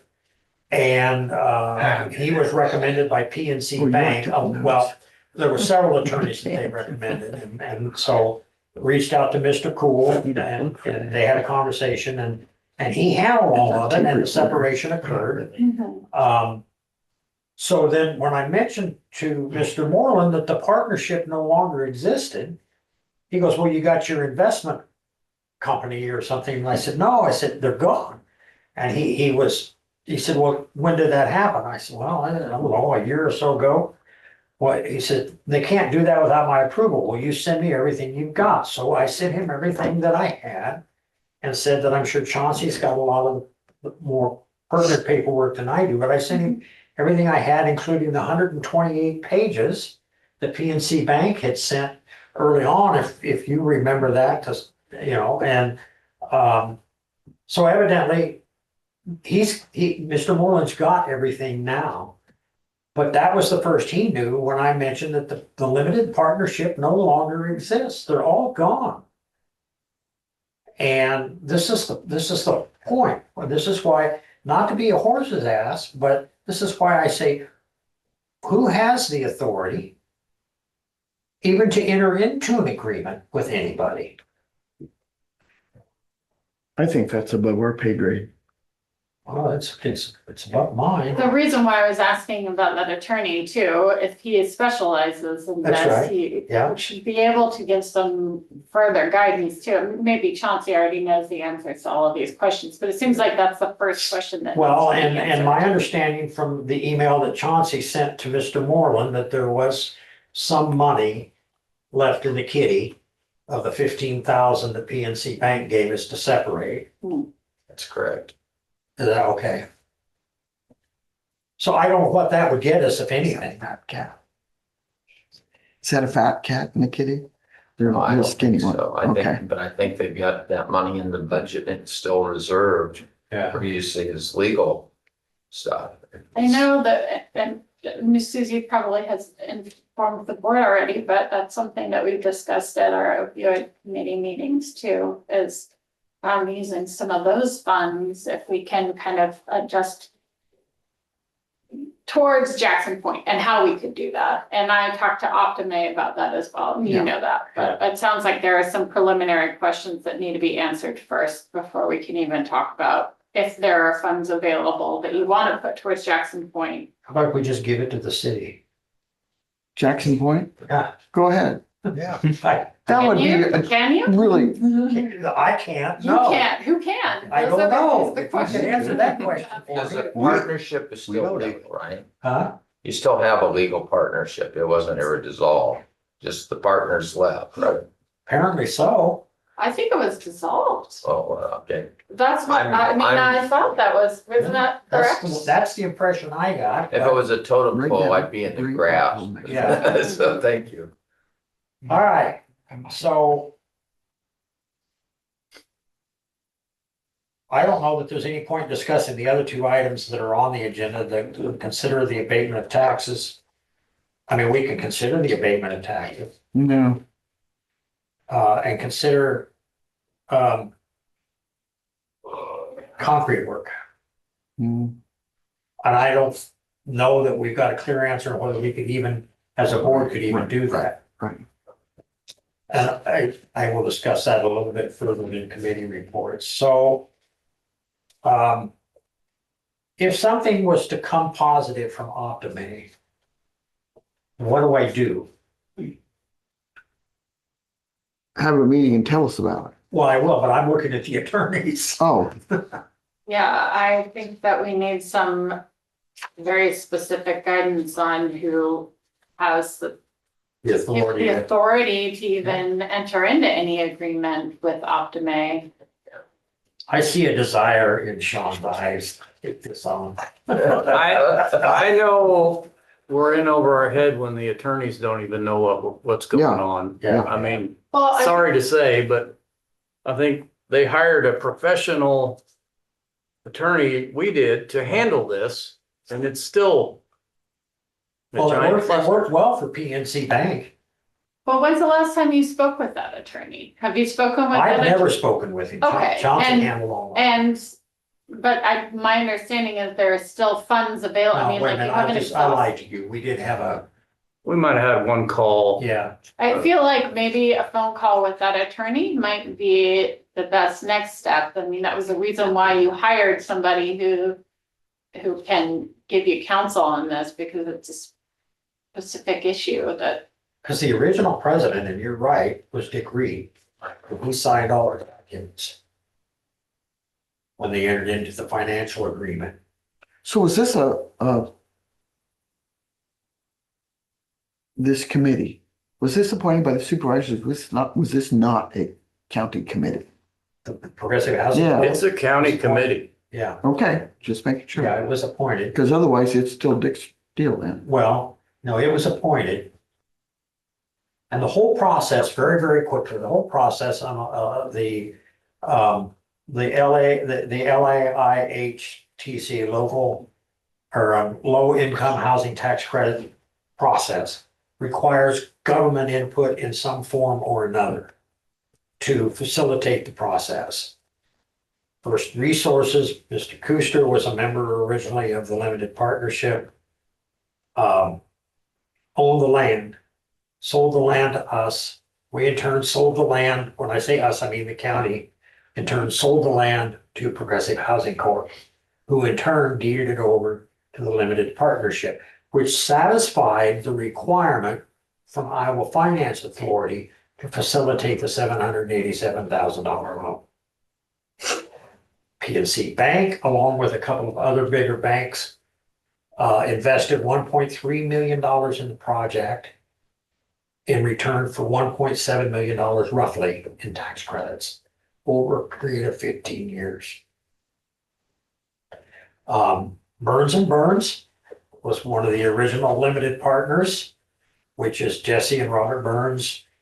And as you pointed out the other day, they are a real estate development company, or they have a real estate development company. They have an architect company, and they are a management company for these types of projects. And FIDA at one time was a member of the limited partnership for a short period of time. And then that was transferred over to somebody else, and I don't remember who. So that's how we arrived at this point, except that all of the, with Keyway pulling out, which Burns and Burns, PNC Bank, that leaves the Progressive Housing Corp., which is not its original nucleus, by the way, has transitioned to different members over the years as appointed by the Board of Supervisors, which is why some entities think that it belongs to the county because the county appointed the board as overseers. And I am not so sure if we didn't go back and look at everything, somewhere in the fine print, there is a requirement for that oversight to get the funding from Iowa Finance Authority and HUD. And again, Got attorney number 3. oh, This is the person with the answers. Yeah, he's got the answer. Oh, geez. okay. Congratulations. You're the proud new owner of Jackson Point. Can I turn it down? No, it's in the minutes. It's. No, you can turn it down. Who has He- authority to enter into any agreement with the management company? The, Progressive Housing Corporation, they're the title holder. But was it No, dissolved? Jackson Point Limited Partnership was the title holder. And it's been dissolved. The limited partnership has been solved, the corporation's not. Right, but the limited partnership, it was deeded over to them by the Progressive Housing Board. Yeah. Way back when. Do we have a management corporation that is interested in managing it? No. But we don't even know who could sign that kind of agreement, so we should probably figure that out first. And I promise you, Sean doesn't want to sign it. Right, I don't want to sign it. right. AJ said he would. Nope. But, to her point, or to your question, Optima's Susan Martin said that she was going to meet with her team today. Okay. What I would like to do is to set up a meeting with our retained outside counsel that deals with LIHTC procedures. Okay. And just run through with him our thoughts and our plans and kind of, can we set that up for a Wednesday this week? I wish I knew what our thoughts and our plans were, but yeah, we could run through them. Won't take long to Well, run I can have a through. conversation with him about kind of where we are, but I think it would help if we knew where we wanted to go. Wednesday is open for me. Would you like the board to be supervisors? I think that would be helpful.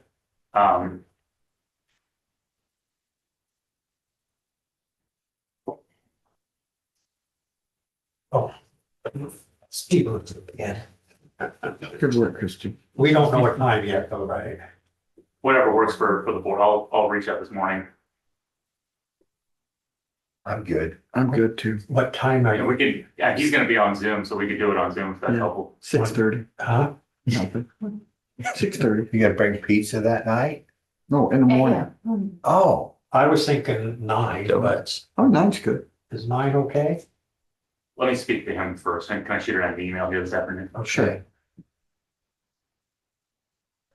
In here, Well, our attorney will be on Zoom, so. Right. We could do it in here in my office or on Zoom, whatever works for you. Let me talk to him, I'll shoot something else. Okay. All right, so I got Wednesday written down anyway. Okay, so we can move on at this point. We'll have something we'll have to add to the agenda. And presumably, just so everybody knows, we're not meeting next Monday. Are you sure?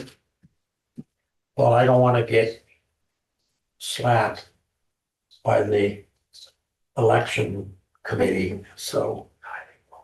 Really, we shouldn't meet because I want to do my lunch in here on Monday. Oh, Tuesday, it's Tuesday. okay, that was fine. So we're going to table the abatement of taxes and the concrete work. Discuss and consider office hours, and it should be.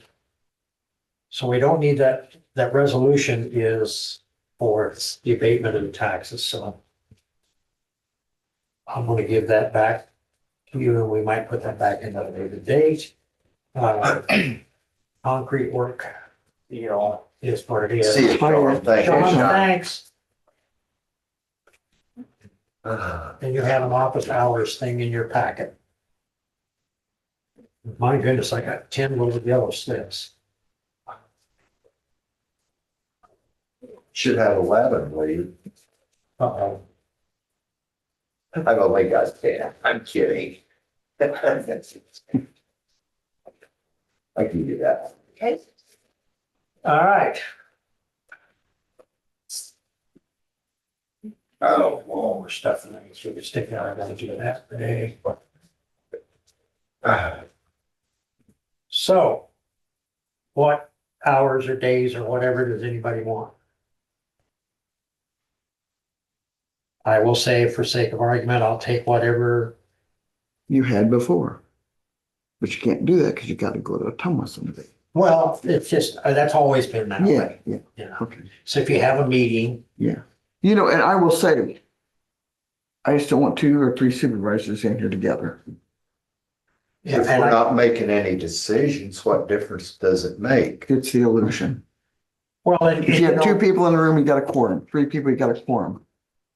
So are you worried about missing out on something, Susie, or No, what? I'm worried about keeping us out of trouble, Joe. You know, okay, I've called around to 1, 2, 3, 4, 5 counties around. Mm-hmm, None of them have office hours. They all have an email mm-hmm. and a cell phone. But They they, all go to the weekly meeting. Mhm.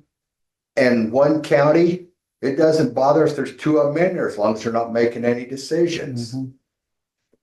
We have So, gotten. so you talked about you drive through the parking lot, you see our vehicles out there, Lee and mine. Mhm. There's other offices in this. Oh, yeah, I know courthouse, too, that. That we could be There've been a in. time I was sitting here on Zoom and you and Lee were over here talking about something. I just think it puts us above board. And like I said, I'm very flexible on this, Joe.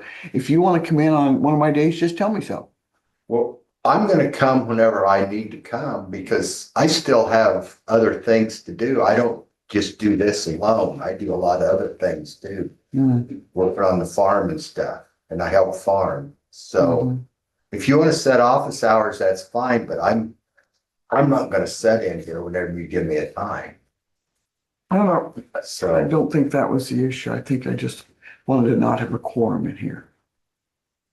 well, so what I was gonna say is if, you know, whatever days or mornings or afternoons, or whatever you guys, and I'll just do hypothetical. Sure.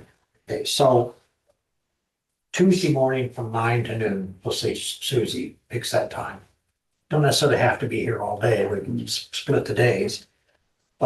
Which is what we used to do, because if you see down below, you'll see, like, for example, I was there on Thursday from 8 to noon, way back when. And then 1 to 4 on Wednesday and Thursday.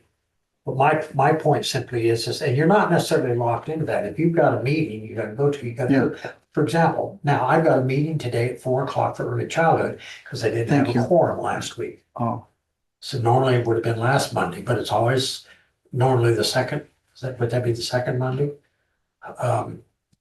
No, the third Monday of the month. at 4 o'clock, and I just do Zoom rather than go up to Sigourney or whatever it is. Anyway, my point simply is that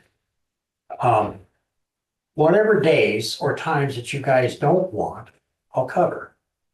So if that's 6 days a week, I'm fine with that. Yeah. I don't care. I come in here to do Zoom. I just, like I said before, for me personally, in front of everybody, Mhm. like this Jackson Point thing, I cannot not be here. Yeah, I know that. And I don't want to be here Yeah. for Jackson. You know, I don't really Point. care when I'm here, but I have a lot of stuff on Wednesday morning and Thursdays. Okay. So, and usually what I do is, you know, I got doctor's appointments. I've got a doctor's Sure. appointment Friday. I would generally come in after the doctor's appointment that morning, usually late morning, stay till noon, come back in the afternoon, Mhm. which is I usually 2 hours or so in the morning or 2 hours or so in the afternoon. Yeah. So, but I don't, I think we're all adults and we're all very flexible if we need to be. Like, you just tell, like if a day I should, but if you have a day that works best for you, that you want, I don't know if you want to be here all day or just in the morning or. I don't care. Well, you Whatever works. you tell me. I'll be here when you're not. Okay. So whatever, Would Thursday morning work since you're, no, that just works one. Thursday no, a if you month. want Thursday morning, that's fine. I mean, yeah, I have and I have a Wednesday morning meeting during the month too. Yeah, yeah. So, you know, so those meetings, but that's once a month, so those. Yeah, days I was wouldn't- just thinking that. Yeah, so, you know, even if I took, so if you wanted Thursday morning, is that what you're I saying? can do Thursday morning. Okay, Because my so, workforce would be in the afternoon. okay, so like 8 to noon? Sure.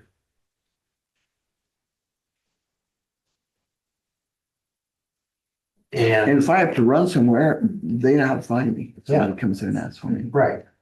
And then I'll do the afternoon, Mhm. because even if I have my 10:15 transit meeting, You'll be, I come in the Yeah, afternoon.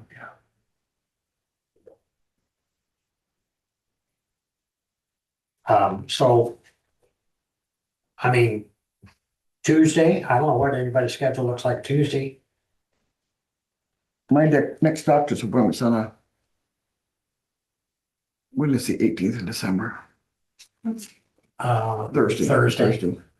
But that's workable. We can work around that. Yeah, well, yeah. So, Looks like Wednesday afternoons would be the time for me. Other than that, I'm busy most of the time. And I can't guarantee I'll be here then, so. Yeah, but at least if somebody comes in for you, the girls can tell them to call you. I want my cell phone number put right on the door. it's in the. It's in the. It's in yeah. there, but Okay. now we'll talk about it. I think he's Yeah, saying that nobody looks at that thing, that maybe on the door would be better. Yeah. Okay. So you got Thursday and Wednesday. Who's Wednesday morning? Wednesday morning, I'll do, I have Semco and stuff on Wednesday. okay, so I'll do it most of the time. I have Russ one morning a month, but so, I usually try to come in on Friday afternoon to pick up the folder so I can pop in and out for that. so I'll put Joe's name down there. You see, what do you have for me? Thursday morning. Thursday morning, And was there another time? not yet. Okay.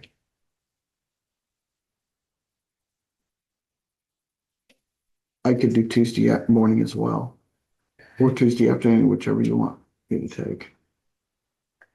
No, I'll just put you in for the morning. Okay. Um.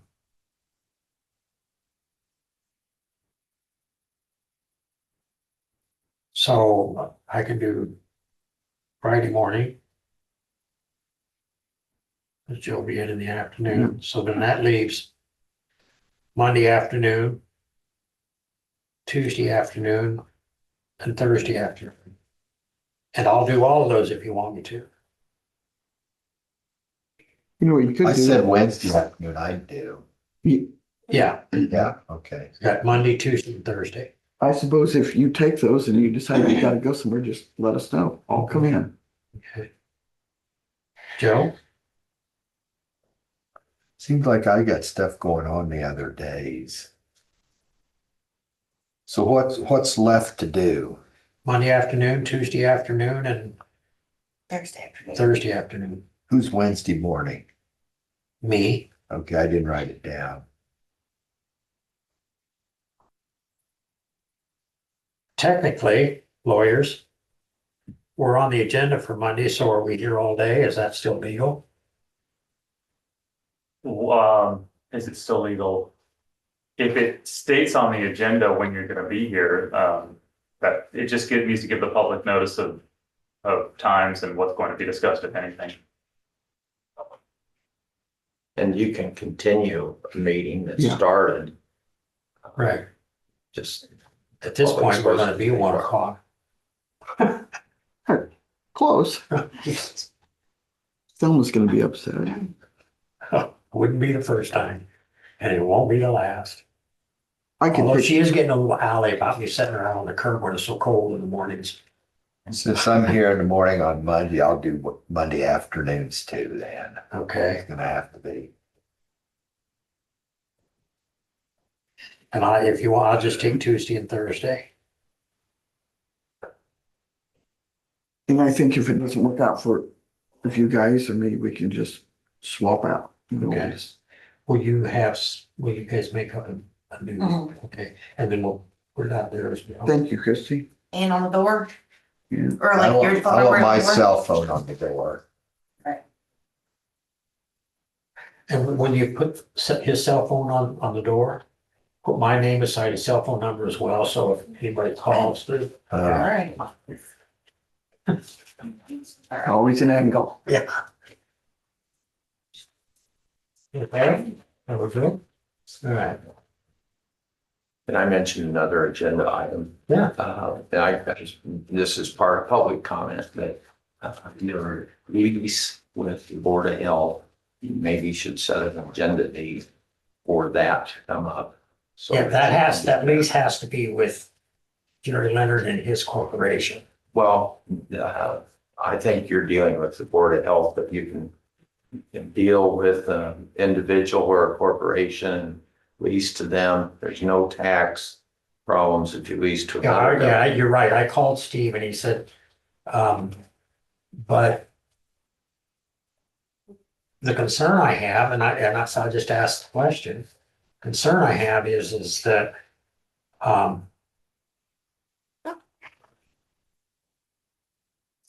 That I don't makes- think it alleviates the IPERS issue.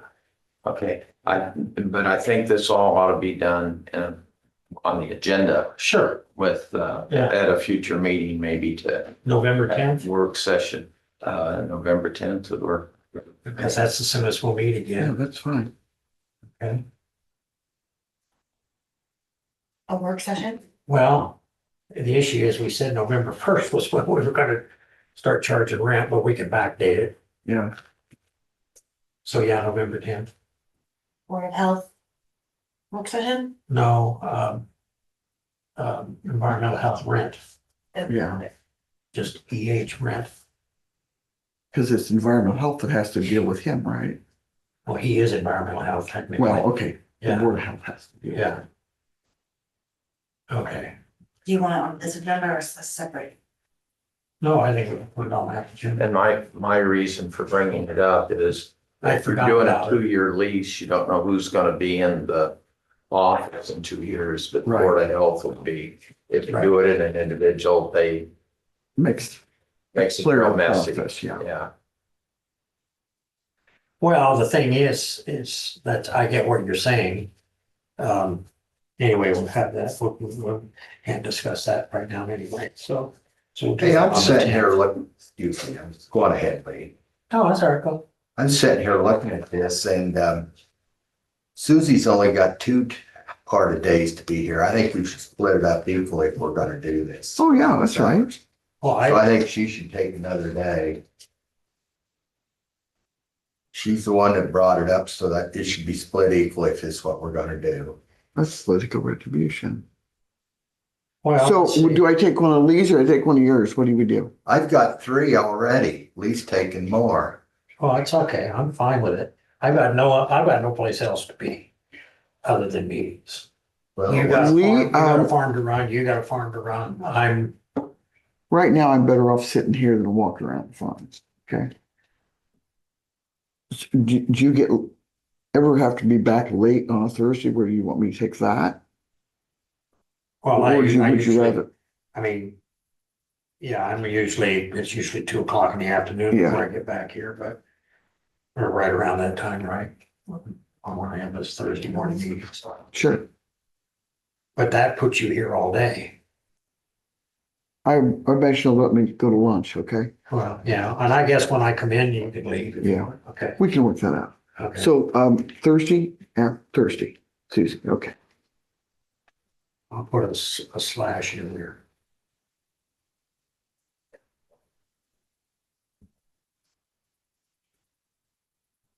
See, the way I got it, the way I had it figured out, there was at least some point during the day that I was here. Yeah. So I can check my emails and stuff. Yeah. Cause I don't get on my own, okay. We discussed that, okay, committee reports. So, this isn't a county committee, but we had trunk or treat on Saturday evening. My grandson was there. Was he really? Yeah, I didn't see. yeah, he came as something to do with paw patrols, I think. Oh, that was half the kids there. But if I'm. But anyway, last year we had 1,300. This year we had 1,628. Wow, The Greater Jefferson County Foundation had given $3,000 so we could feed the kids, so they wouldn't just be eating candy. oh, So all the extension people cooked hot dogs. You how know, neat. a lot of hot dogs. So it was a nice event. We had it organized where I click them, if you want to come in or hand out bags, we get all those people in the gate in 1 hour. So it's kind of a nice event. So how did you keep track of the kids or what? Did they have to sign in? No. It's kids and adults at 1,628. I ever click it, we click. Oh, so you just sat I there park my truck there, I click it, and as they then it come comes to the in? gate. So you counted everybody? Yeah. Okay. Including the people that came in from Walmart. We had somebody else look at Oh, that. there you go. But it's a nice event. There's a lot of people You're going. looking at me, aren't you? Safe. It's safe. Yeah, I did the manufacturers luncheon on Thursday afternoon, and it was a nice deal. And Governor Reynolds come down, give an address, and then the Oh, where's she moving to? No, I'm just kidding. We should give an address. she talked to the people. Oh, okay, all right. And then Point. the sponsors all got to ask her a question. She hung around afterwards for some questions, and it was a good meeting. And then I rushed from there over to here. I had my Sidca meeting at 1 o'clock, and that's the one that Dwayne was talking about road structures for ponds and stuff like that. So he covered all of that. No, I missed that business. I guess that's all I had. So that's it for me. All right, so this will have to be on, I'm not sure when they have to have this done. I just got this today. This is from ISAC. Put it on the agenda. It's reaching out on behalf of the Iowa State Association of Counties Board of Directors with a request for financial support for an amicus brief in the case of Hauser versus Shelby County. Back, I take it, right? So I want to, you guys You only can got one. look this around. They're asking for $500. You can read it, see what you think. We'll put this on next, 10th agenda. Also, I was looking up a street address or I don't know, was looking to address a 911 address, and I come across something, and it goes back to, you know, we talked about, we talked to Elizabeth about, what do you call them? Solar panels. ordinance, not solar panel ordinance, but solar farm ordinance or whatever. And I ran across this. It's a little bit concerning, and so I printed it out. You guys can look at it. This is a company here in Jefferson County. Well, they're not in Jefferson County, actually. They're in Nevada, Iowa. But they own 1,200, round figures, 1,207 acres. It's called Interstate Land and Investment Company, AKA Hertz Farm Management. And it appears that they're involved in wind and solar. So I just wanted to bring that to your attention that maybe we need to, with all the other stuff, we need to kind of refocus on some other things.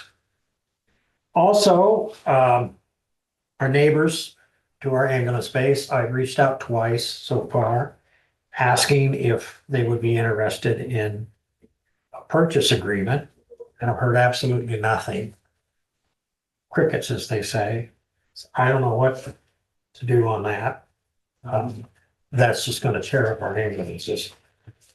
I'm gonna keep working on it. So I had South Iowa Response Group, CERD, which is better known for hazmat. I checked with the auditor's office because when I looked at the financials, we weren't receiving any money from the counties. And I wanted to know why, and apparently there's a snafu, because I said, we don't pay without an invoice. And I talked to Shannon, and we had the last invoice that we paid was in April, and we paid that in June, so that would have been March, this quarter, the end of March. We've gotten nothing since then. And there was some question as to whether or not what we paid in 2025, we didn't get like the last quarter of 2024 or something. So they're looking into that over there. We an update. Sorry, go on. We had an update on vehicle insurance and found that equipment not covered, or we found equipment that was not covered, about $50,000 worth, and so we got replacement cost on that. We are deeding a pickup truck over to City of Ottumwa, get it off our rolls, and then we're looking at possibly replacing one, if not two rigs to combine to make one, which would be a command and control rig as well as carrying all the equipment for hazmat. So that's yet to be decided. They're going to look into that. 1015 Transit. We received a $2,650 donation to Veterans Affairs from a gentleman, I believe, over by Blakesburg. There is a new, which is posted out here in the auditor's office and other places. There is a new GoFundMe page, which has a little, whatever they call those things down there, you can scan. QR code. Yeah. So, to help with veterans transportation. And I think that covers that. So public comments.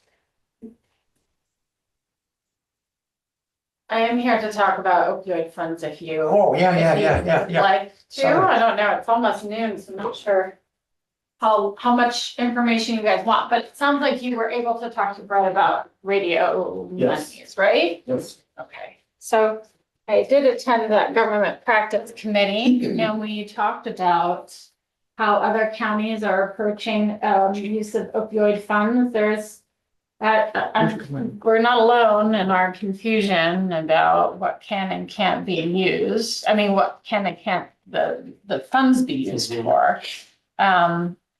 So I think that I guess broadly, we probably could put some money towards the radios. I guess the issue is that per the MOU that Iowa has with its participating governments, we have to use 75% of our opioid funds have to go towards the Schedule A, and this exhibit one, they've got, bless you, core strategies. And so 75% of our funds need to be going to these core strategies, which are related to like Narcan. There's this medication assisted treatment for opioid use disorders, funds going to pregnant and postpartum women who are struggling with opioid use, expanding treatment for like the neonatal abstinence syndrome and warm hand off programs, treatment for incarcerated population and prevention programs, and expanding syringe service programs. So 75% of our funds need to be going there. At this committee meeting, we discussed how that can be really tricky because oftentimes we're going to be using people self-reporting if they are dealing with opioid issues when it comes to, treatment programs that we're providing or, other services. So anyway, I think that while it's pretty broad in terms of prevention services, it is very focused on opioid use disorders. So I think that will be the trick going forward, I guess, making sure that we're utilizing the funds in the appropriate way. So what does that mean exactly? Well, what do you want to use the money for right now? Radios.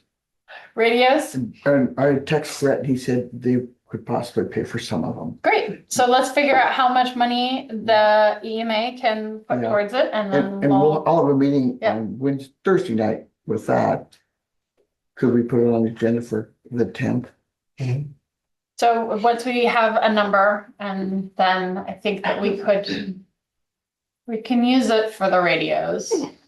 I think, but I think that it would be helpful for the county, I think, if we had a specific plan on how we want to use it instead of just, we need money for this, so can we figure out, Yeah.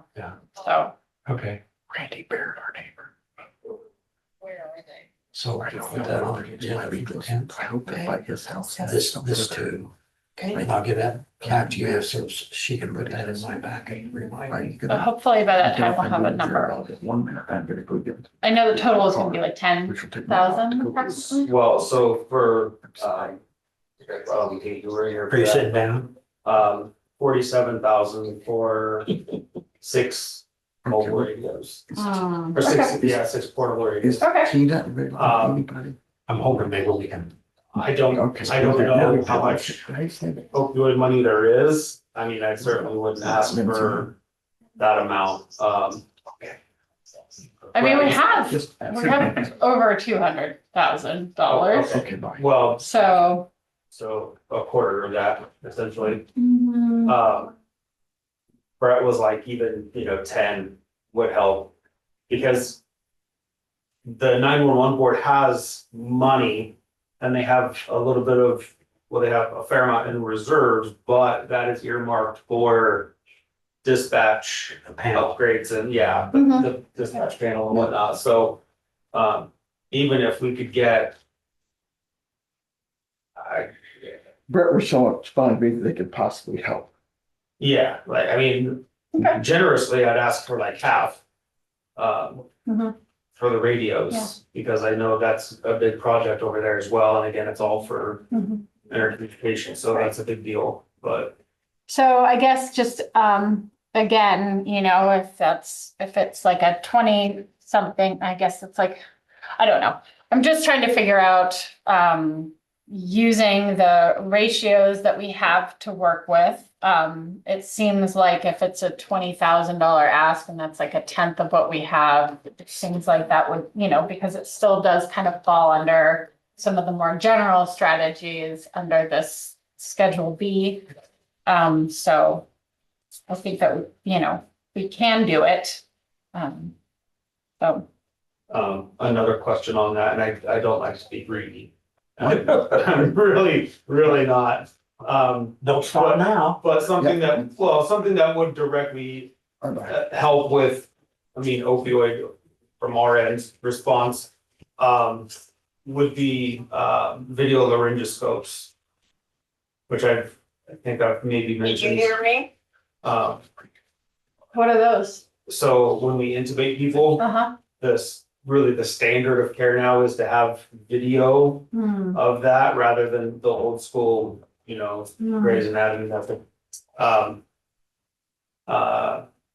So that we can get multiple eyes on and better confirm tube placement for intubating patients. Is that standard practice when responding to a opioid? I mean, typically, we're gonna intubate people if they're out of it enough, so. Is that the primary purpose of it? I mean, like, when do you? I mean, we're gonna we intubate a variety of patients, but Right. like I said, that is kind of the standard of care for intubation. Okay. The tie in there is just responding to narcotics.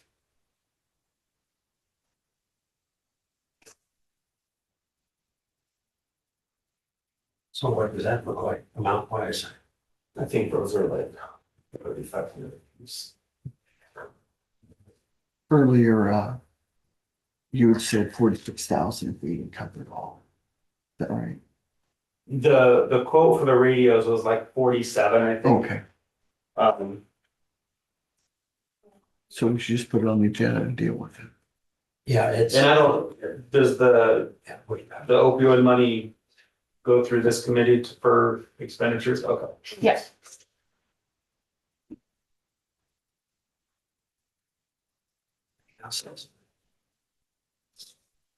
Oh, so much. No, nothing else unless, you want to know what other counties are doing, but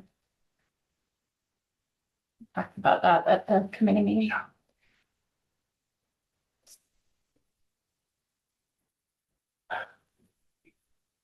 Okay. What do I do with it?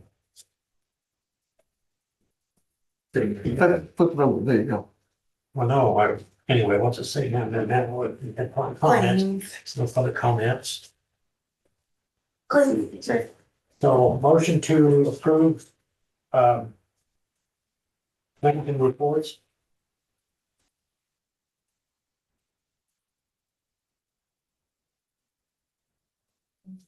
So the amount of, Oh, sorry, I got it. 92,751.54. so moved. Second. Discussion? Nope. Hearing none. All those in favor say aye. Aye. Merry Christmas, Christie. I was waiting for you to finish it up while I was looking. I didn't know the dollar That amount. was my bad. Motion to adjourn? Oh, yeah. Second. Discussion? Oh, no. All those in favor say aye. Aye. Aye. Here I come.